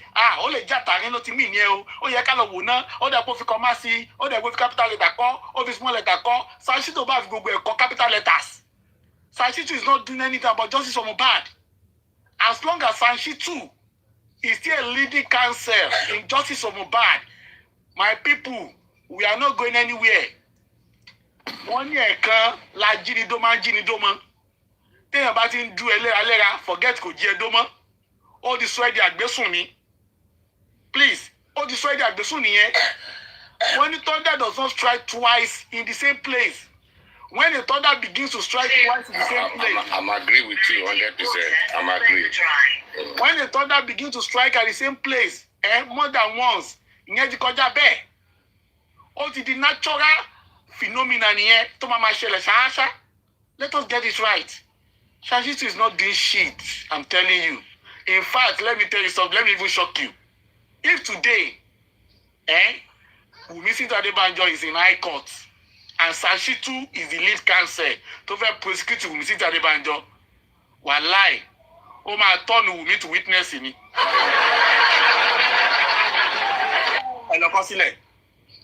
O ma turn Wumi to witness straight in it. I can say Wumi because I'm actually witness if not seen. San Shitu will not prosecute the killer of Mohbad. He's not interested. Look at San Shitu briefing. San Shitu started agreeing with everything that emanated from the court. You can see I'm on phone. Don't disturb me, please. San Shitu started agreeing with everything emanating from the court. San Shitu was not challenging anything. Somebody said the Shotobi recommendation, the one that we knew that Shotobi was like she was hallucinating. It was like Shotobi was on drug when she wrote that recommendations, where Shotobi was making statements that PRÍM3BOY made, and she was ascribing it to spending. Even spending himself in the court was amazed with the things to Shotobi in Kafung. Bọ́ọ̀lù ó fi epo sóyè ọmọ Mohbad. Òun ló ṣe kí ni ẹ̀sọ́ Mohbad. Even Speedy was afraid, was surprised. And yes, Sanchitu came out and said that was a PAD delivery. And yet, you still want to be sweating over Sanchitu. Let Sanchitu go and write epistle today. I'm telling you, Sanchitu is not doing jack. He's not lifting a finger. Whatever he's doing now is to see if he can appease the public, you and I. If he can tell us to shut up. If he can make us to see that he is working when he knows he's not working. Sanchitu shared it with justice for Mohbad. How many times Sanchitu did sọ̀rọ̀ lórí ọ̀rọ̀ pé on the 11th in Mohbad kú? Has Sanchitu ever referred to the death of Mohbad happening on the 11th? Why has Sanchitu not called for the first hospital, the one they took Mohbad to? Why didn't he talk about it? Why didn't he emphasize on the driver's testimonies in court? Why did he talk about the doctor's perception of Mohbad's body when he was taken to the second hospital? That Mohbad was brought in cold, flaccid, with symptoms that show that Mohbad has been gone for at least 24 hours. Why did he say it? If Sanchitu wanted to challenge the recommendations of the coroner inquest, he knew the best way to do it. Sanchitu is competent. He's just being wicked, and what he's exercising is what we call professional negligence. It's not that you are not qualified, you are certified, but you can still perpetrate negligence at work. Sanchitu wishe baba Mohbad níran ni. Sanchitu àti Fẹ́mi Fálànà wọ́n di settle case baba Mohbad. Wọ́n di settle case Mohbad o. I'm telling you the truth. So whatever he's doing now, everybody mọ́ra ni o. We are 2.5 ni. The earlier we accept it, the better it will be. It's going to help our mental health. Sanchitu must go. Ele to ṣe ní justice of Mohbad ó ti tó. Ele Sanchitu to ṣe ní justice of Mohbad ó ti tó. Sanchitu is speaking the same language that Wunmi Adebanjo is speaking. Sanchitu is speaking the same language. The same language tí lawyer Kabiru is speaking. It's what Sanchitu is speaking. The same language that Shotobi is speaking, only the same Sanchitu is speaking, the same language that Olopan is speaking, only Sanchitu is speaking at this time. And then general history used to say, when your friend starts singing or starts saying the same thing like your enemy, and that is what we are saying. Only Sanchitu is going now. Ọdún méjì kì í ṣọmọdé ọdún now, kì í ṣọmọdé ọjọ́ now. 1.5 years he has taken over. What has Sanchitu done? He has not given Lagos State government a run for their money. He has not even challenged Mr. Gisu at any point. Sanchitu is a product, is a property of the state. And Sanchitu has settled behind the camera concerning justice for Mohbad. What he's doing now is to drain the public of our sweat by collecting 5 million naira repeatedly with nothing to show for it. Sanchitu kò rán anybody kò rán bàbá Mohbad. In fact, Sanchitu fẹ́ ti bàbá Mohbad lọ sẹ́wọ̀n ni. So forget about the letter here. Ìjọba máa sọ̀rọ̀ lórí letter mọ́. Please stop arguing on the letter. It does not make sense. It doesn't take us anywhere. Let us get it right. We don't have a lawyer yet. We don't have a lawyer that is ready to give Mohbad justice or judgment at all. He's not ready to pursue what we are calling justice for Mohbad. Sanchitu is just a space occupant. It's just there to fill in the gap. I've told it, you people have said it before, the unfinished business of Odumosu. That was what Sanchitu came to finish. And he's finishing it like a professional. That's what Sanchitu is doing. You know, Odumosu was like amateur. Odumosu was doing it because he wasn't in Nigeria. But now, Sanchitu took over from Odumosu to finish it off as a professional. It was just like the case of Muhammadu Buhari when he was a president of Nigeria. And now, Tinubu has taken over now, professionally, to finish off Nigeria. And yet here we are. We are arguing over a letter. Is it really worth it? It's not worth it. Please, let us save our energy.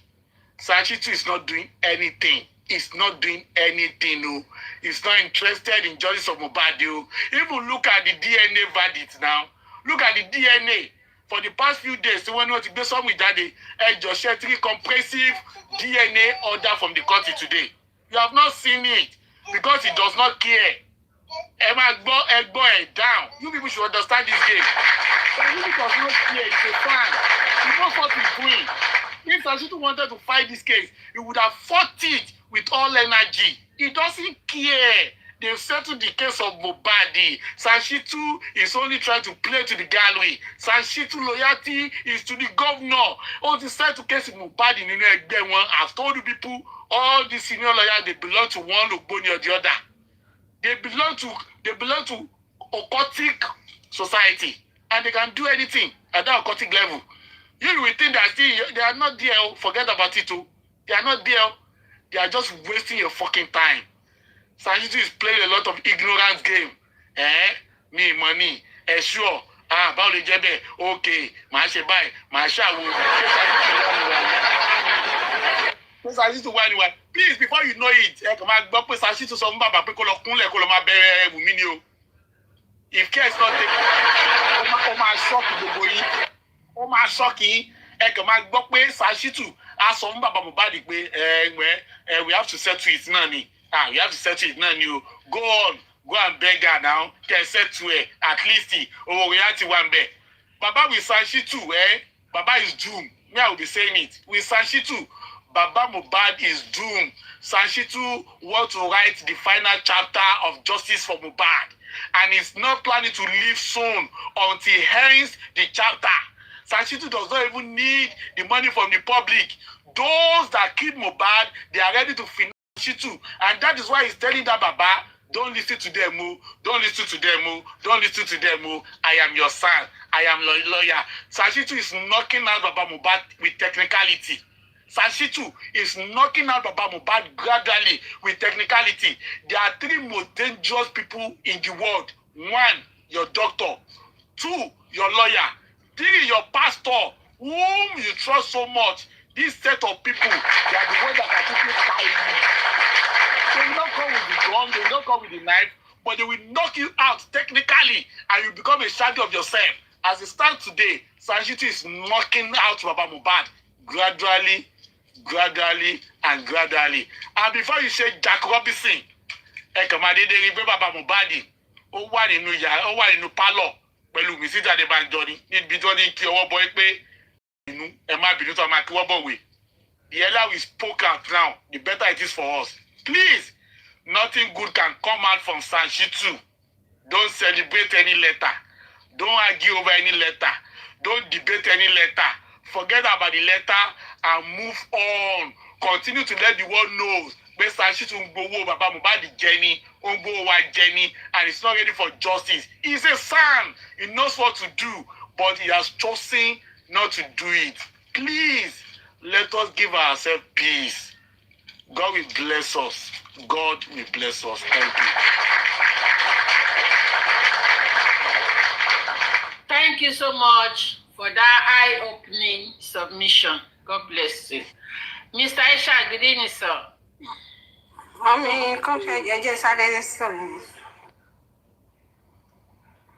Network, Mr. Aisha, kì tún lè lọ drop wọn sí.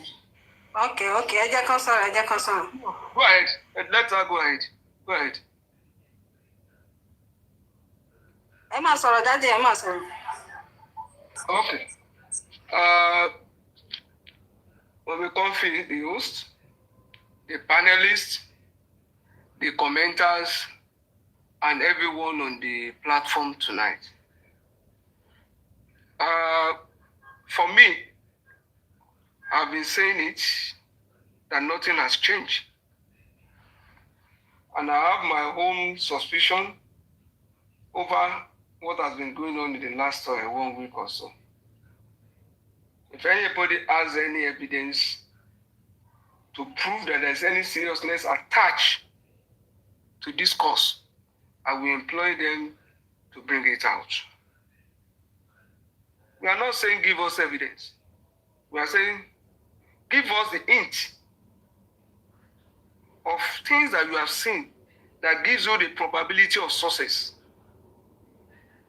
from our legal team it is one thing for someone to claim that he's doing well. It's another thing to see that the person is moving in the right direction. What I've been seeing so far is poison pill. At Corona, we were told that everyone will be subpoenaed. Now only Sam Larry and Naira Marley among those that the order of the court or the magistrate brought to that Corona. Kuramed did not show up. No forensic. No forensic. And nothing tangible from the legal team to show that seriousness is attached to this struggle. Now we are hearing of spending. PRÍM3BOY. I said it on a show, on one show yesterday or day before yesterday. I'm not sure that our lawyer is familiar with this case. It's just like somebody putting up a costume, come out, do some acting, and go back. When you all hear that our Baba's file was under the table, that could be essay. But from what we have seen outside now, does that not point to the fact that nothing has changed? Please, what is the ground of taking PRÍM3BOY to court as of today? I want to challenge anyone on this course. Forget about this rude behavior. Forget about whatever the guy is doing. I will even come to that. But when you look at issues, witnesses, testimonies that we've all heard, whether by voice notes, where can anyone point at as a witness that PRÍM3BOY fought Mohbad? So if you sit down or you attend a show where you are slapped and the person that slapped you has got injury, they will take you to court for that. Wumi alone born, you say she went to the second car. Wumi did not witness it. Adura said he went to change money. When he was coming back, he saw PRÍM3BOY going. But some people chased him. Adura did not witness it. Spending was in the car. He said he just heard B on the vehicle. Spending did not see it. And Spending went to VDM platform and said, PRÍM3BOY will touch him. PRÍM3BOY did not touch him. PRÍM3BOY did not. So if PRÍM3BOY did not touch him and he sustained injury, please, Corona did not say PRÍM3BOY did it. Police investigation did not say PRÍM3BOY did it. What you see in the attempt being made now is just a poison pill. A poison pill. They might have that gbogbo nti oko nu we yen nu fún ọwọ́ yín náà lè máa fi dànù. Fún ara yín náà lè máa wò pé ndo nta ṣe yìí. Ṣé o ṣe pé asamokun meko. If you are coming on the ground of negligence, and you see the enemies now will be interpreting it as if Baba is right. It's a lie.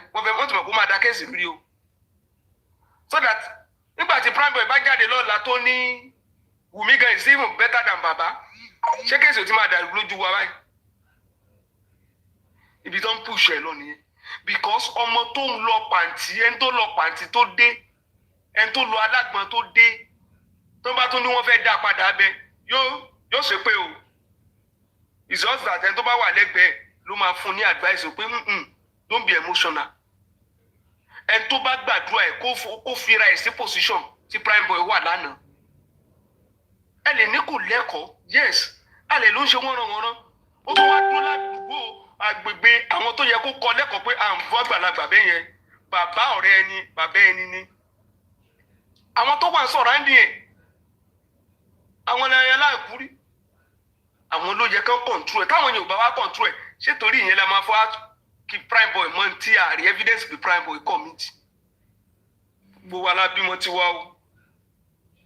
We cannot use somebody's just àìmọ̀rọ̀ or one or two things. Káwa ní pé ká tìbọnú àjàgà tí ò ń ṣe tiẹ̀. Káwọn tọ̀tà bá dé analyse ọ̀rọ̀ yìí. They will be telling you, yes, Baba lawyer is right now. It's a lie. Let them tell you that Baba lawyer is right on Wunmi too. Let MFM or whatever tell you that Baba lawyer is right. Let her tell you that Baba lawyer is right on Adura. Come for Adura, see. Tó bá fẹ́ analyze yẹn, wọ́n analyze and separate ni. On what ground are you taking Prime Boy to court? Naira Marley, even based on Corona and police investigation, these same people were invited to Corona now. Did any one of them claim to be witness or have any evidence of bullying at that Corona? The day Naira Marley and Sam Larry went to Corona, did Wunmi show up? Did Baba Mohbad, that is now looking at the lawyer, writing this now, did Baba Mohbad tender any evidence? Did Baba Mohbad witness where Mohbad was being beaten by Naira Marley? Abba, fear is fear. Fear is fear. Tí Prime Boy bá bú bàbá, tó bá ṣépè fún bàbá, a máa correct ẹ̀ lórí yẹn. It's a different case. But any attempt to put Prime Boy into this matter again is unfair. It's unfair. Gbogbo wa la bímọ tiwa o. Gbogbo wa la bímọ tiwa o. Ẹni tí ò bá fẹ́ kún ó rojọ́ kà mọ́ mu. Kí Prime Boy jáde lọ́nà àṣẹ kó tẹ̀sí mi lójú kó bí mi. I will not out of provocation do something that is wrong. Poison P ni ẹ béèrè lọ́wọ́ lọ́ọ̀yà kan jókòó pé kí ni ìyàtọ̀ láàrin spending àti Prime Boy? Ó tún lè máa mọ̀ o. Mo sọ pé if it is not deliberate, it means that lawyer ti gbàgbé ẹjọ́ ìtìpẹ́. WhatsApp group tí wọ́n ti conclude. Conclusion yẹn is at the back of the lawyer. Wọ́n kàn wọ costume tẹ̀lé wa lójú agbo ni. Bí ìgbà tó yẹ pé what do I do for them today? Let me play them today. Working in new topic. It's a series ni. Báwọn critical thinker bá dé. I don't know anything about that petition in police station. I'm hearing it for the first time. And you go, okay, you go and draft it now. Draft that thing, draft forensic now. Draft it now. In time, burning.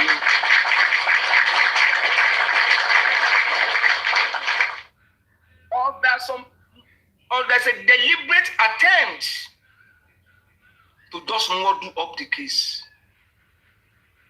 Everybody has a stake.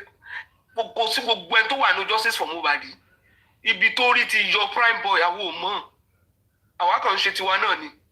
Ó lè ní constituency tó rí ti yọ. Lọ́mọ tán declare wanted. Wọ́n declare àdúrà wanted. Wọ́n tó gbé àdúrà pamọ́ ni. Wọ́n fi mọ́tò gbé kiri ni. Inú flat làdúrà tó wà. Ibi tí Prime Boy náà bá ti ráàánú. Tí ò bá ti jẹ́ pé ó lówó nínú ikú Mohbad, a máa wò náà ni o, and we continue to correct him and pray for him.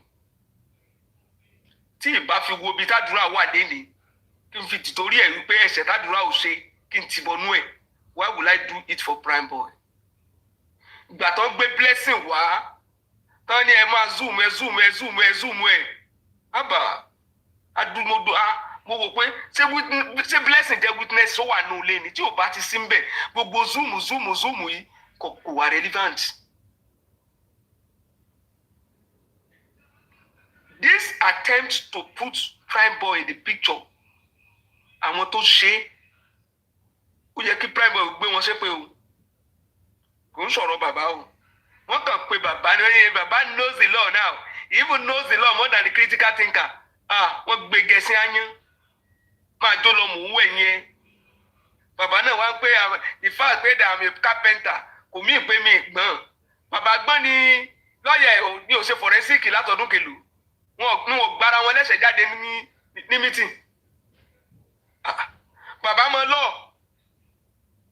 lẹ́yìn tó sọ wípé bàbá you cannot kill Liam the way you kill your son ní gbé bàbá lọ kóòtù bàbá sì mọ lọ bàbá wọn lọ kọ́ nígbà kíní ìkúrẹ́ sílẹ̀ lẹ́yìn tí Yomi dẹ̀ sọ fún wa pé wọ́n ti fún warrant of arrest nídẹ̀ rìn kiri ẹ̀ńtọ́ fún warrant of arrest ó rìn kiri wọ́n sì gba travelling document ìkúrẹ́ sílẹ̀ ẹ jẹ́ àwò this is common sense now this is common sense gbogbo ilé ìta ṣe ń sìn ẹjọ́ ṣé èèyàn kan ló direct wa ká ṣe ni. That is because when we tell people now, they will just bring camping into it. They can say it's because you belong to Wiki Jesse, if you belong to Comfy, it's belong to Guinea. Ṣé bí justice là ń wá? Ṣé bí analysis là ń ṣe? Ntí ò bá ti hàn ń ta, a lè gbẹnu sí. Ètò bá ti hàn báyìí, a máa gbẹnu sí ni o. DNA, wọ́n sì pariwo fún àwọn ní abroad ni. Àdẹ̀tò ní kan wá record of court proceeding ẹgbẹ́ síta fún wa sẹ́. Ibi tí wẹ́fì àti wọnú ẹ̀ ṣé bẹ́ẹ̀ gbogbo yín lẹ́jọ́ wà kóòtù ṣé bígbà tí kóòtù bá give order ṣé bójú gbogbo èèyàn ni ó sọ wájú pé is later we now got about the order but we go and seek clarification from the court abba medicine after death wọ́n ti change go bóòsì we will go and clarify about that of welfare officer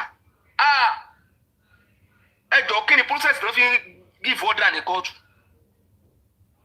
I hereby gẹ́gẹ́ yóò sì gábẹ̀ I hereby ni gbogbo ntàdásọ bá sọ ń dọ̀ yẹn ni sádásọ wá sọ wípé under the supervision of a welfare officer ṣe é rìkọ́ọ̀dù ẹ̀ ṣẹ́yìn rìkọ́ọ̀dù ẹ̀ bẹ́ẹ̀ jọ́nà ẹ̀ báwo ló ṣe wá wọlé bẹ́ẹ̀ lè sọ pé this is not the order that was made there was no motion there was no discussion about welfare about supervision.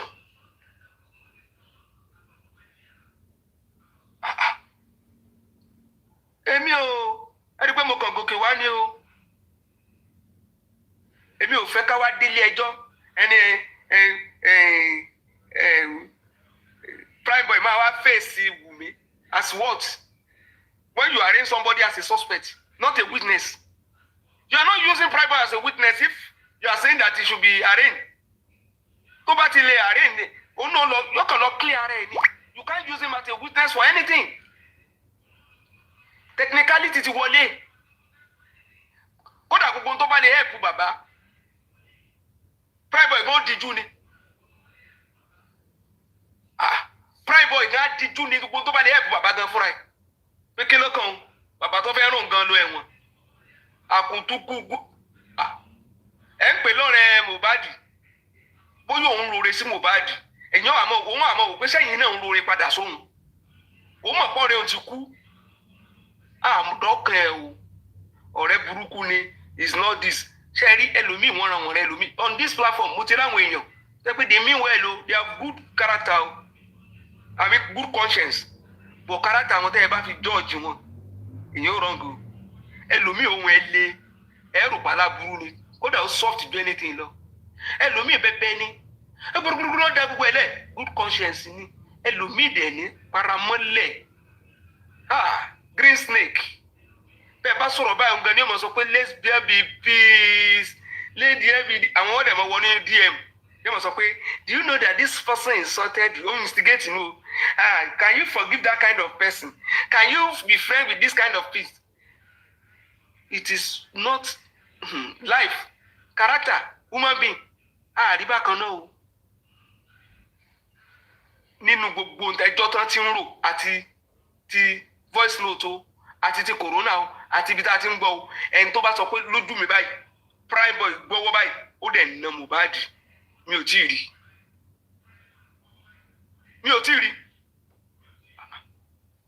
ìwé mímọ́ dẹ̀ ní bí wọ́n bá gbá ọ létí ọ̀tún kọ́ ọ̀tọ̀ sòsì ṣé ní ìsìn máa ti gbá wa létí ọ̀tún ní ìsìn àti dáná lọ kóòtù nu ẹjẹ́ bá ti gbá lọ́gbí ọ̀tún tọkọ tòsì tẹ́ni tó gba létí sí ní injury àbá ní pé kó máa bọ̀ tí wọ́n bá ti àárẹ̀ ní ẹ̀tàn kó wá clear ara ẹ̀.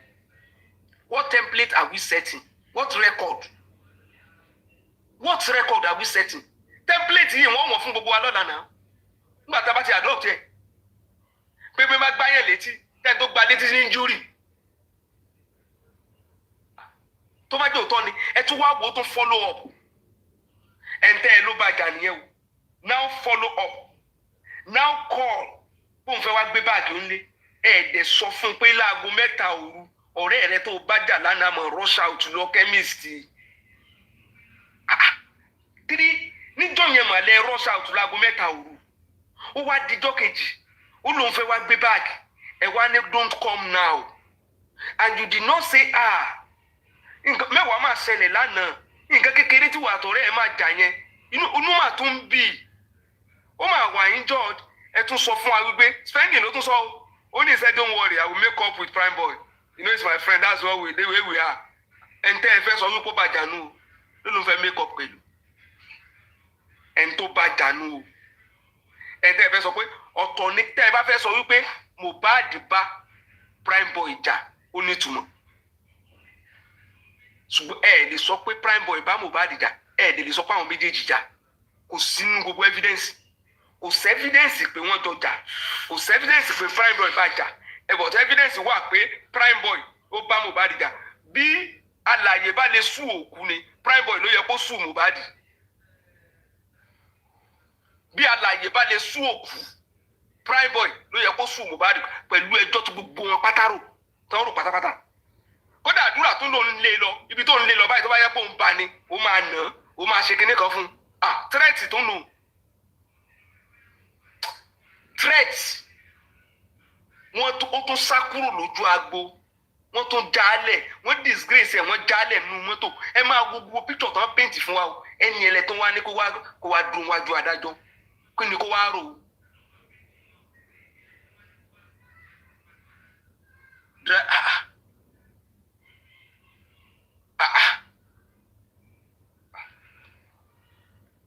àbí ṣé dírẹ́fà tó wà ń di mọ́tò ló tún wo ẹ̀yìn mọ́tò ni ṣé dírẹ́fà náà rí ibi tó ti gbá lẹ́sẹ̀ gbogbo wọn sọ pé he did not touch o he did not touch him o but they say I will show you ìyàwó dẹ̀ tún ní pé yes spirit Mohbad high ìjọ yẹn he was just fighting everybody gbogbo wọn náà tún sọ wọn ní Mohbad.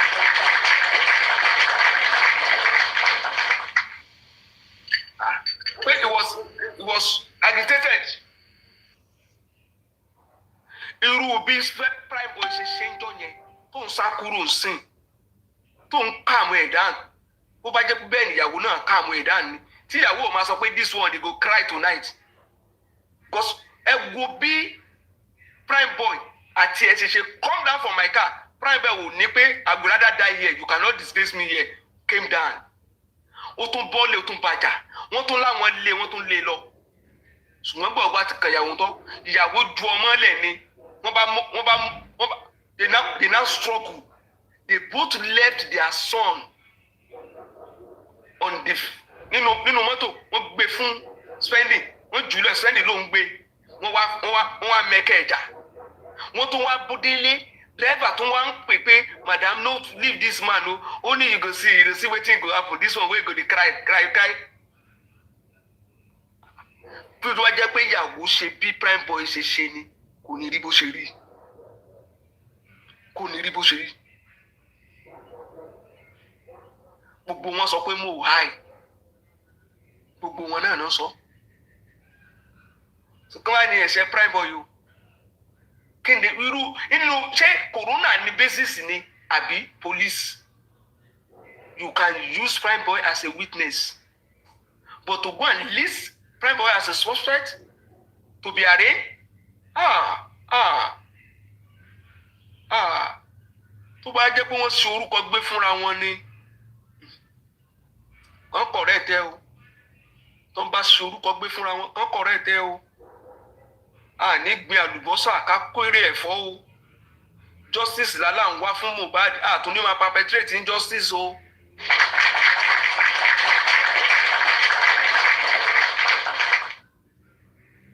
I've been saying it. I will not join anybody. Pé ẹ jẹ́ àparọ́ mọ́ Wùmí. Ó máa ń sọ.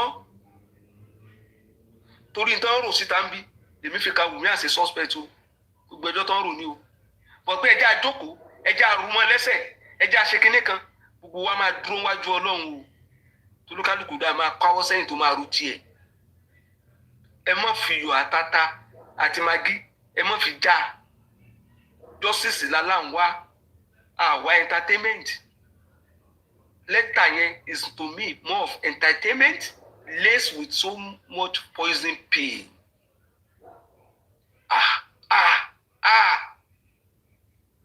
Ẹ wá fẹ́ sọ pé ẹ kó wá defend ara ẹ technical they should just come and defend Naira Marley náà come and defend Sam Larry náà come and defend. Abba nígbà tí ọlọ́pàá bá dẹ̀dẹ̀ bus stop lọ́la fẹ́ kó gbogbo èrò ṣé kó wọn tí a ti mọ̀ ilé kan ní ká máa defend ara wọn náà ṣe bí template ni. There must be a reasonable ground for somebody. Must be a reasonable ground for you to consider someone as a suspect. Gbogbo ọ̀nà náà ti gbà bí èèyàn kan bá bá yẹn jà tó after 1 year wọ́n sì lè mú tẹ́ni yẹn bá kú ẹni tó wá dì ní ọrùn mú láàrin nínú mọ́tò ń dọ̀ yẹn ńkọ́ ẹni tó dì láṣọ múnú mọ́tò tí wọ́n já chain mọ́ra wọn lọ́rùn yẹn ńkọ́ múrú analysis yẹn wá láti lẹ̀ ìgbà tí náírà jákùn lẹ́ tó stop analysis yẹn wọ́n wá count months and when was the time that video came out and if it is 1 year the law say that even if you bully somebody 1 year and the person cry and they bear evidence bully remove that. Èmi rò pé lawyer tó believe in bully gan ó yẹ kó wá stay put at that corona pé you can't close this corona people are coming with evidences of bully rí kankan wọ́n dẹ̀ close corona unless the lawyer bá fẹ́ reapply kan reopen corona for further investigation as directed by corona herself. Thank you all and God bless you.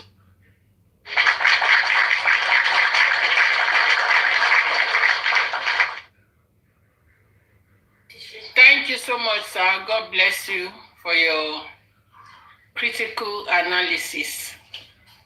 Ẹ ṣé gan, sir. God bless you, sir. Kí ló ní Grace ń sọ? Kí ni mo ṣe fún Grace? Kí ni mo ṣe fún Grace? Kí ló ní mo ṣe? Ẹ já lọ wò. Mbọ. Put it down. Come on. I only took a half. Look, half you took it from your own.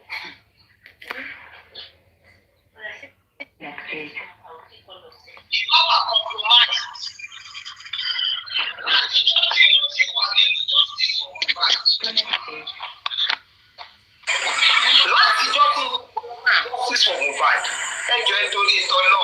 Who is talking more of DNA than me? TikTok coffee. I want to ask because kò yé mi mọ́ the kind of hatred that is making you to do this kind of thing. Ó lè yí ẹ kó má yé ẹ torí wípé Yorùbá máa ń sọ wípé Yorùbá máa ń sọ wípé agbé máa jà ò sí ajàmá rẹ̀ ni ò dáa. Ìwọ ló máa lè ṣàlàyé ìyẹn dáadáa. That is one of your video. Wípé tí DNA tó bá wà ayé mi ò.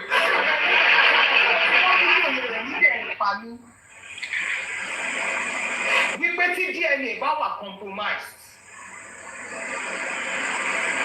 Coffee, jẹ́ kí n ṣàlàyé kí ní fún ẹ, maybe you do not understand. Máa wí mò ń gbọ́. I did not, because tọ́lọ̀ bá yé èèyàn máa ń béèrè dáadáa. It is your video that you did o, based on your life, tó lọ mú ni mo ní pé kí n kàn mú mẹ́ta ń bẹ̀ kí n ti béèrè pé kí ló ń ṣẹlẹ̀ gangan náà. Kí ló ń ṣẹlẹ̀? Kò yé mi o. Ó dẹ̀ lè yé àwọn kan, ó dẹ̀ lè yé wọn náà because wọ́n ní tójú bá ń ṣe pé a máa ń yọ, a máa fi hun ojú ni. Bẹ́ẹ̀ni. Mo expect pé láti jọ Èkó ti sọ pé nǹkan báyìí ní eré Grace ṣe. Yàtọ̀ sí gbogbo àwọn kọ́ńtẹ́ǹtì tó ń gbé gbogbo àwọn nǹkan tó ń sọ yìí kò yé mi. So mo wá fẹ́ fẹ̀lẹ̀ béèrè. Fídíò tó bá jẹ́ èmi mo fi bẹ̀rẹ̀ sìn. Kí ló ń ṣe kíní tó ń ṣe? Mò ń bọ̀ ẹ má bínú jàre. Kíní ló ń ṣe yamayama. Ẹ jẹ́ má bínú. Sorry, kíní ṣe bákan ń bọ̀. Ń bọ̀. ẹjọ.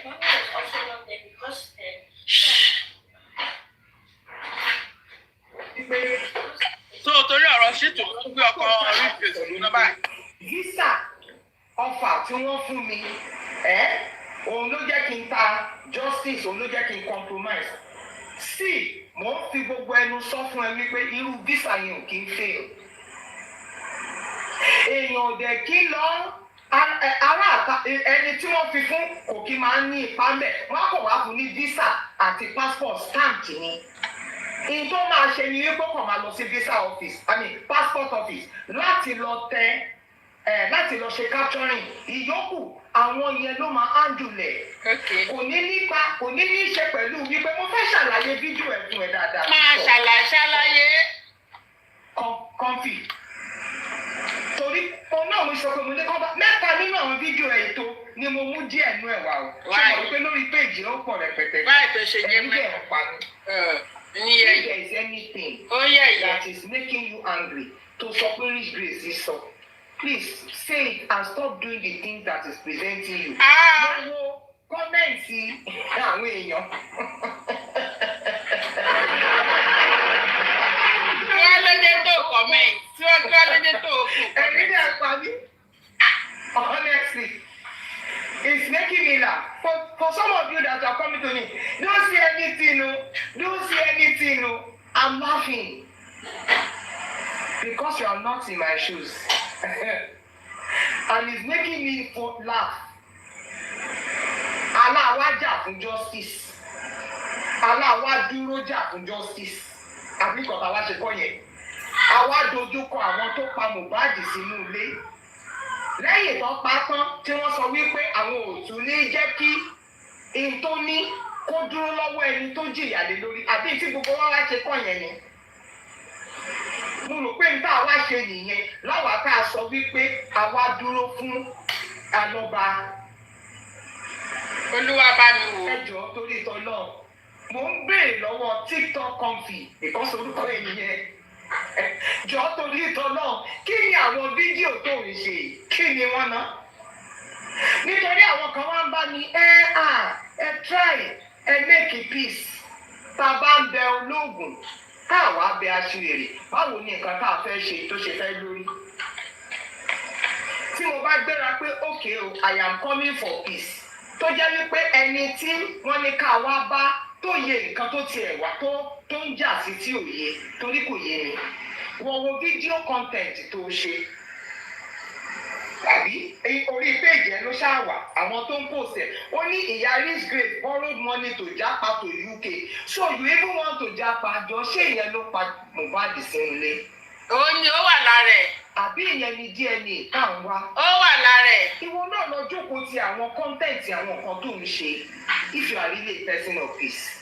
Tó bá jẹ́ pé lóòótọ́ ló ń wá làáfíà. Tó bá jẹ́ wípé lóòótọ́ ló ń jà fún justice. Mi ò jà fún. Kí ló gbé mi wọ justice? Open letter to Baba Liam. Kudi ló play ẹ̀ lórí page ẹ̀ tó jẹ́ kó blow dáadáa torí pé Ọlọ́run fẹ́ kọ́ ọ̀rọ̀ yẹn ó dúró jìnnà. Jọ láti ìgbà yẹn ṣé mo láti kúrò ní ibi tí mo dúró sí?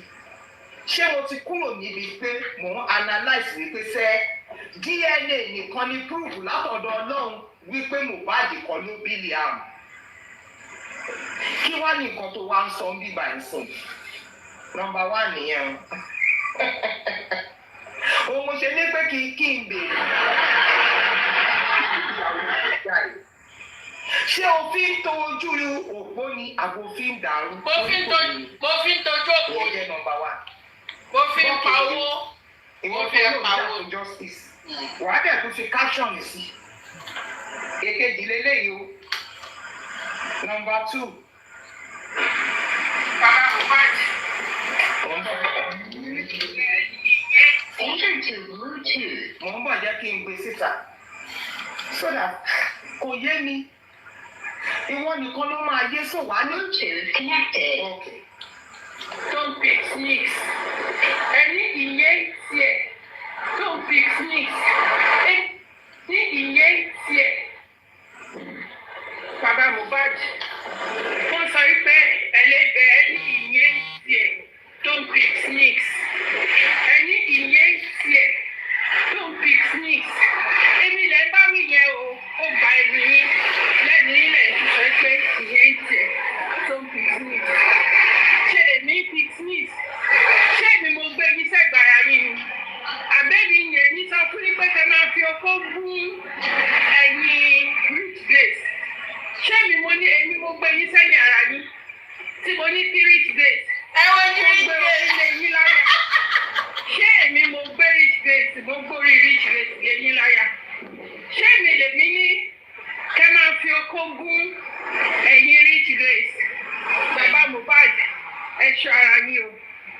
ṣọ́ ara yín o. Ẹ ṣọ́ ara yín o. Tẹ́ bá tẹwọ́ bọ̀ mí lẹ́nu máa gé yín jẹ o. Gígé jẹ wo ló tún fẹ́ gé jẹ mọ́? Ẹni tọ́mọ ẹ̀ kú. Ẹni tọ́mọ ẹ̀ kú tó lọ́ńdó. Ọmọ ológo kú mọ́ náà. Bẹ́ẹ̀ náà ṣì sáhùn. Jọ gígé jẹ wo ló tún fẹ́ gé jẹ mọ́? Ṣó yẹ kó lọ máa dún ẹni tọ́mọ ẹ̀ kú? Wàá dẹ̀ wọnú chọ́ọ̀chì alábàjọ. Ṣẹ̀ṣẹ̀ wá wò ní pé kí ló ń dráàgì pásọ Olúkọ̀yà sí? Àṣẹ nǹkan ti omi ti tẹ̀yìn wọ ìgbín. Ó ti fẹ́ bẹ̀rẹ̀ o, Ṣẹ́rí. Ìwọ ọmọlé onígbàgbọ́ tó jẹ́ wípé wàá wọ inú chọ́ọ̀chì lọ ló lè máa sọ irú ọ̀rọ̀ yìí jáde lẹ́nu. Rárá. Oníṣẹ̀ṣe gan ò lè sọ. Mùsùlùmí gan ò lè sọ bó ṣe ń sọ yìí. Ó ní mo ṣe ní ìbéèrè pé kí ló ṣẹlẹ̀ gangan. Ó lè máa sọ̀rọ̀ jáde lẹ́nu báyìí. Ìwọ gẹ́gẹ́ bí onígbàgbọ́ ẹ bá mi béèrè lọ́wọ́ TikTok ọ̀fì kí ló ṣẹlẹ̀ gangan. Ṣé torí kọ́ńtẹ́ǹtì lélẹ̀ àbí kí ni? Ebi ló ń pa mí o. Kúrò bí wàá gbé sórí Facebook. Ebi ló ń pa mí. Ó ń pa àwọn ayé kan lẹ́kún. Ẹ̀rẹ́ gbowó yẹn. Àwọn wo? I don't understand. Jẹ́ kémi náà rẹ̀. Wàá ti wá bó ṣe máa wáyé tó máa kọ́ síbẹ̀. Fún fídíò yẹn, èyí tó jẹ́ wípé ó wà nípa Liz Anjorin, mo máa gbé sórí story mi because story ló lè wà kò lè wà lórí fídíò mi. Torí kí lè. Ìgbésẹ̀ tí ń pe tó ti ń sọ̀rọ̀, ó ń sòótọ́ ọ̀rọ̀ kan. Mo sọ pé mo gbá gbogbo ọ̀rọ̀ ẹ̀ àfẹ́yọ kan péré. Ṣùgbọ́n ó make statement kan tó make sense. Ó ní wípé alọ́ba private life ẹ̀ báwo ló ṣe concern wípé ọmọ kú sínú ilé. Ṣe pé nǹkan tó máa fi kó bá rẹ̀ lélẹ̀. Tó wá sọ wípé òun jà fún justice. Ṣe pé nǹkan tó fi kó bá rẹ̀ lé. You have to make a content that is destroying other people's lives. Yé ni o. Òun gbọ́ mi báyìí, àwọn èèyàn míì á dẹ̀ gbọ́. Ó ti búlọ̀kù mi. Kí ló ṣẹlẹ̀ gangan?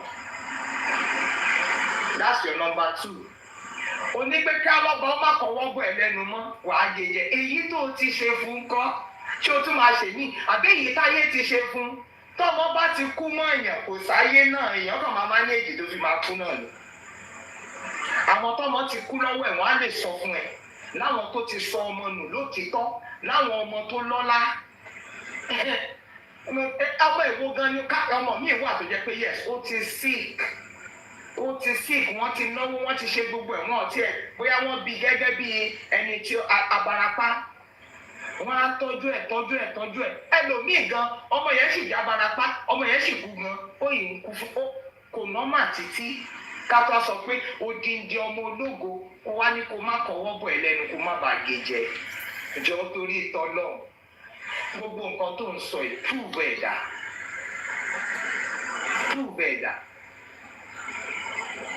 Ó kàn just for content sake. Wàá máa wá picture káàkiri àbá. Ẹ bá mi béèrè lọ́wọ́ TikTok ọ̀fìn kí ló ṣẹlẹ̀ gangan. Mo rò pé ẹ̀ṣẹ̀ ló dé. Àwọn mi ò ṣàdédé jáde o. Ìròyìn tí mo tún gbọ́ lánàá ló tún ṣọ́ọ̀kì mi. So ó túmọ̀ sí pé tó bá bá mi lẹ́sẹ̀ kò gbèjì wàá máa pa ní màá nìyẹn. Èló ló gbà lówó ẹ̀mí mi. TikTok ọ̀fìn. Ọlọ́run máa jẹ́. How much are you paid? Ọlọ́run máa jẹ́. Because this is a matter tó jẹ́ wípé èèyàn sọ wípé tí mo bá kú bí mo bá di ṣe kígbe o tí wọ́n dá lóhùn. This is a matter of if anything happens to Rich Grace, old TikTok country. Lórí ọ̀rọ̀ wo? What did happen to me? Wọ́n ti bí ẹgbẹ̀lẹ́gbẹ̀ anybody because I stand with God. I don't understand. That's the second video. What ìwọ Christianity, you listen to yourself. Muslims can't talk like that. Ẹ jẹ́ pàtẹ́wọ́ fún Muslims.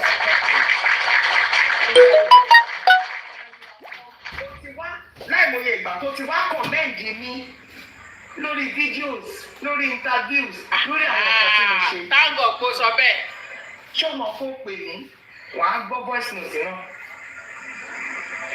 tó lè le tó yìí tó lè máa sọ listen to yourself ṣé o máa ń visit page ẹ padà láti lọ gbọ́ àwọn kan tó ń sọ does that befit a child of God anybody tó tẹ̀ yẹ kí church ló ń lọ tó yẹ kó máa sọ̀rọ̀ bẹ́ẹ̀ is that how to create content ìwọ kò yé mi.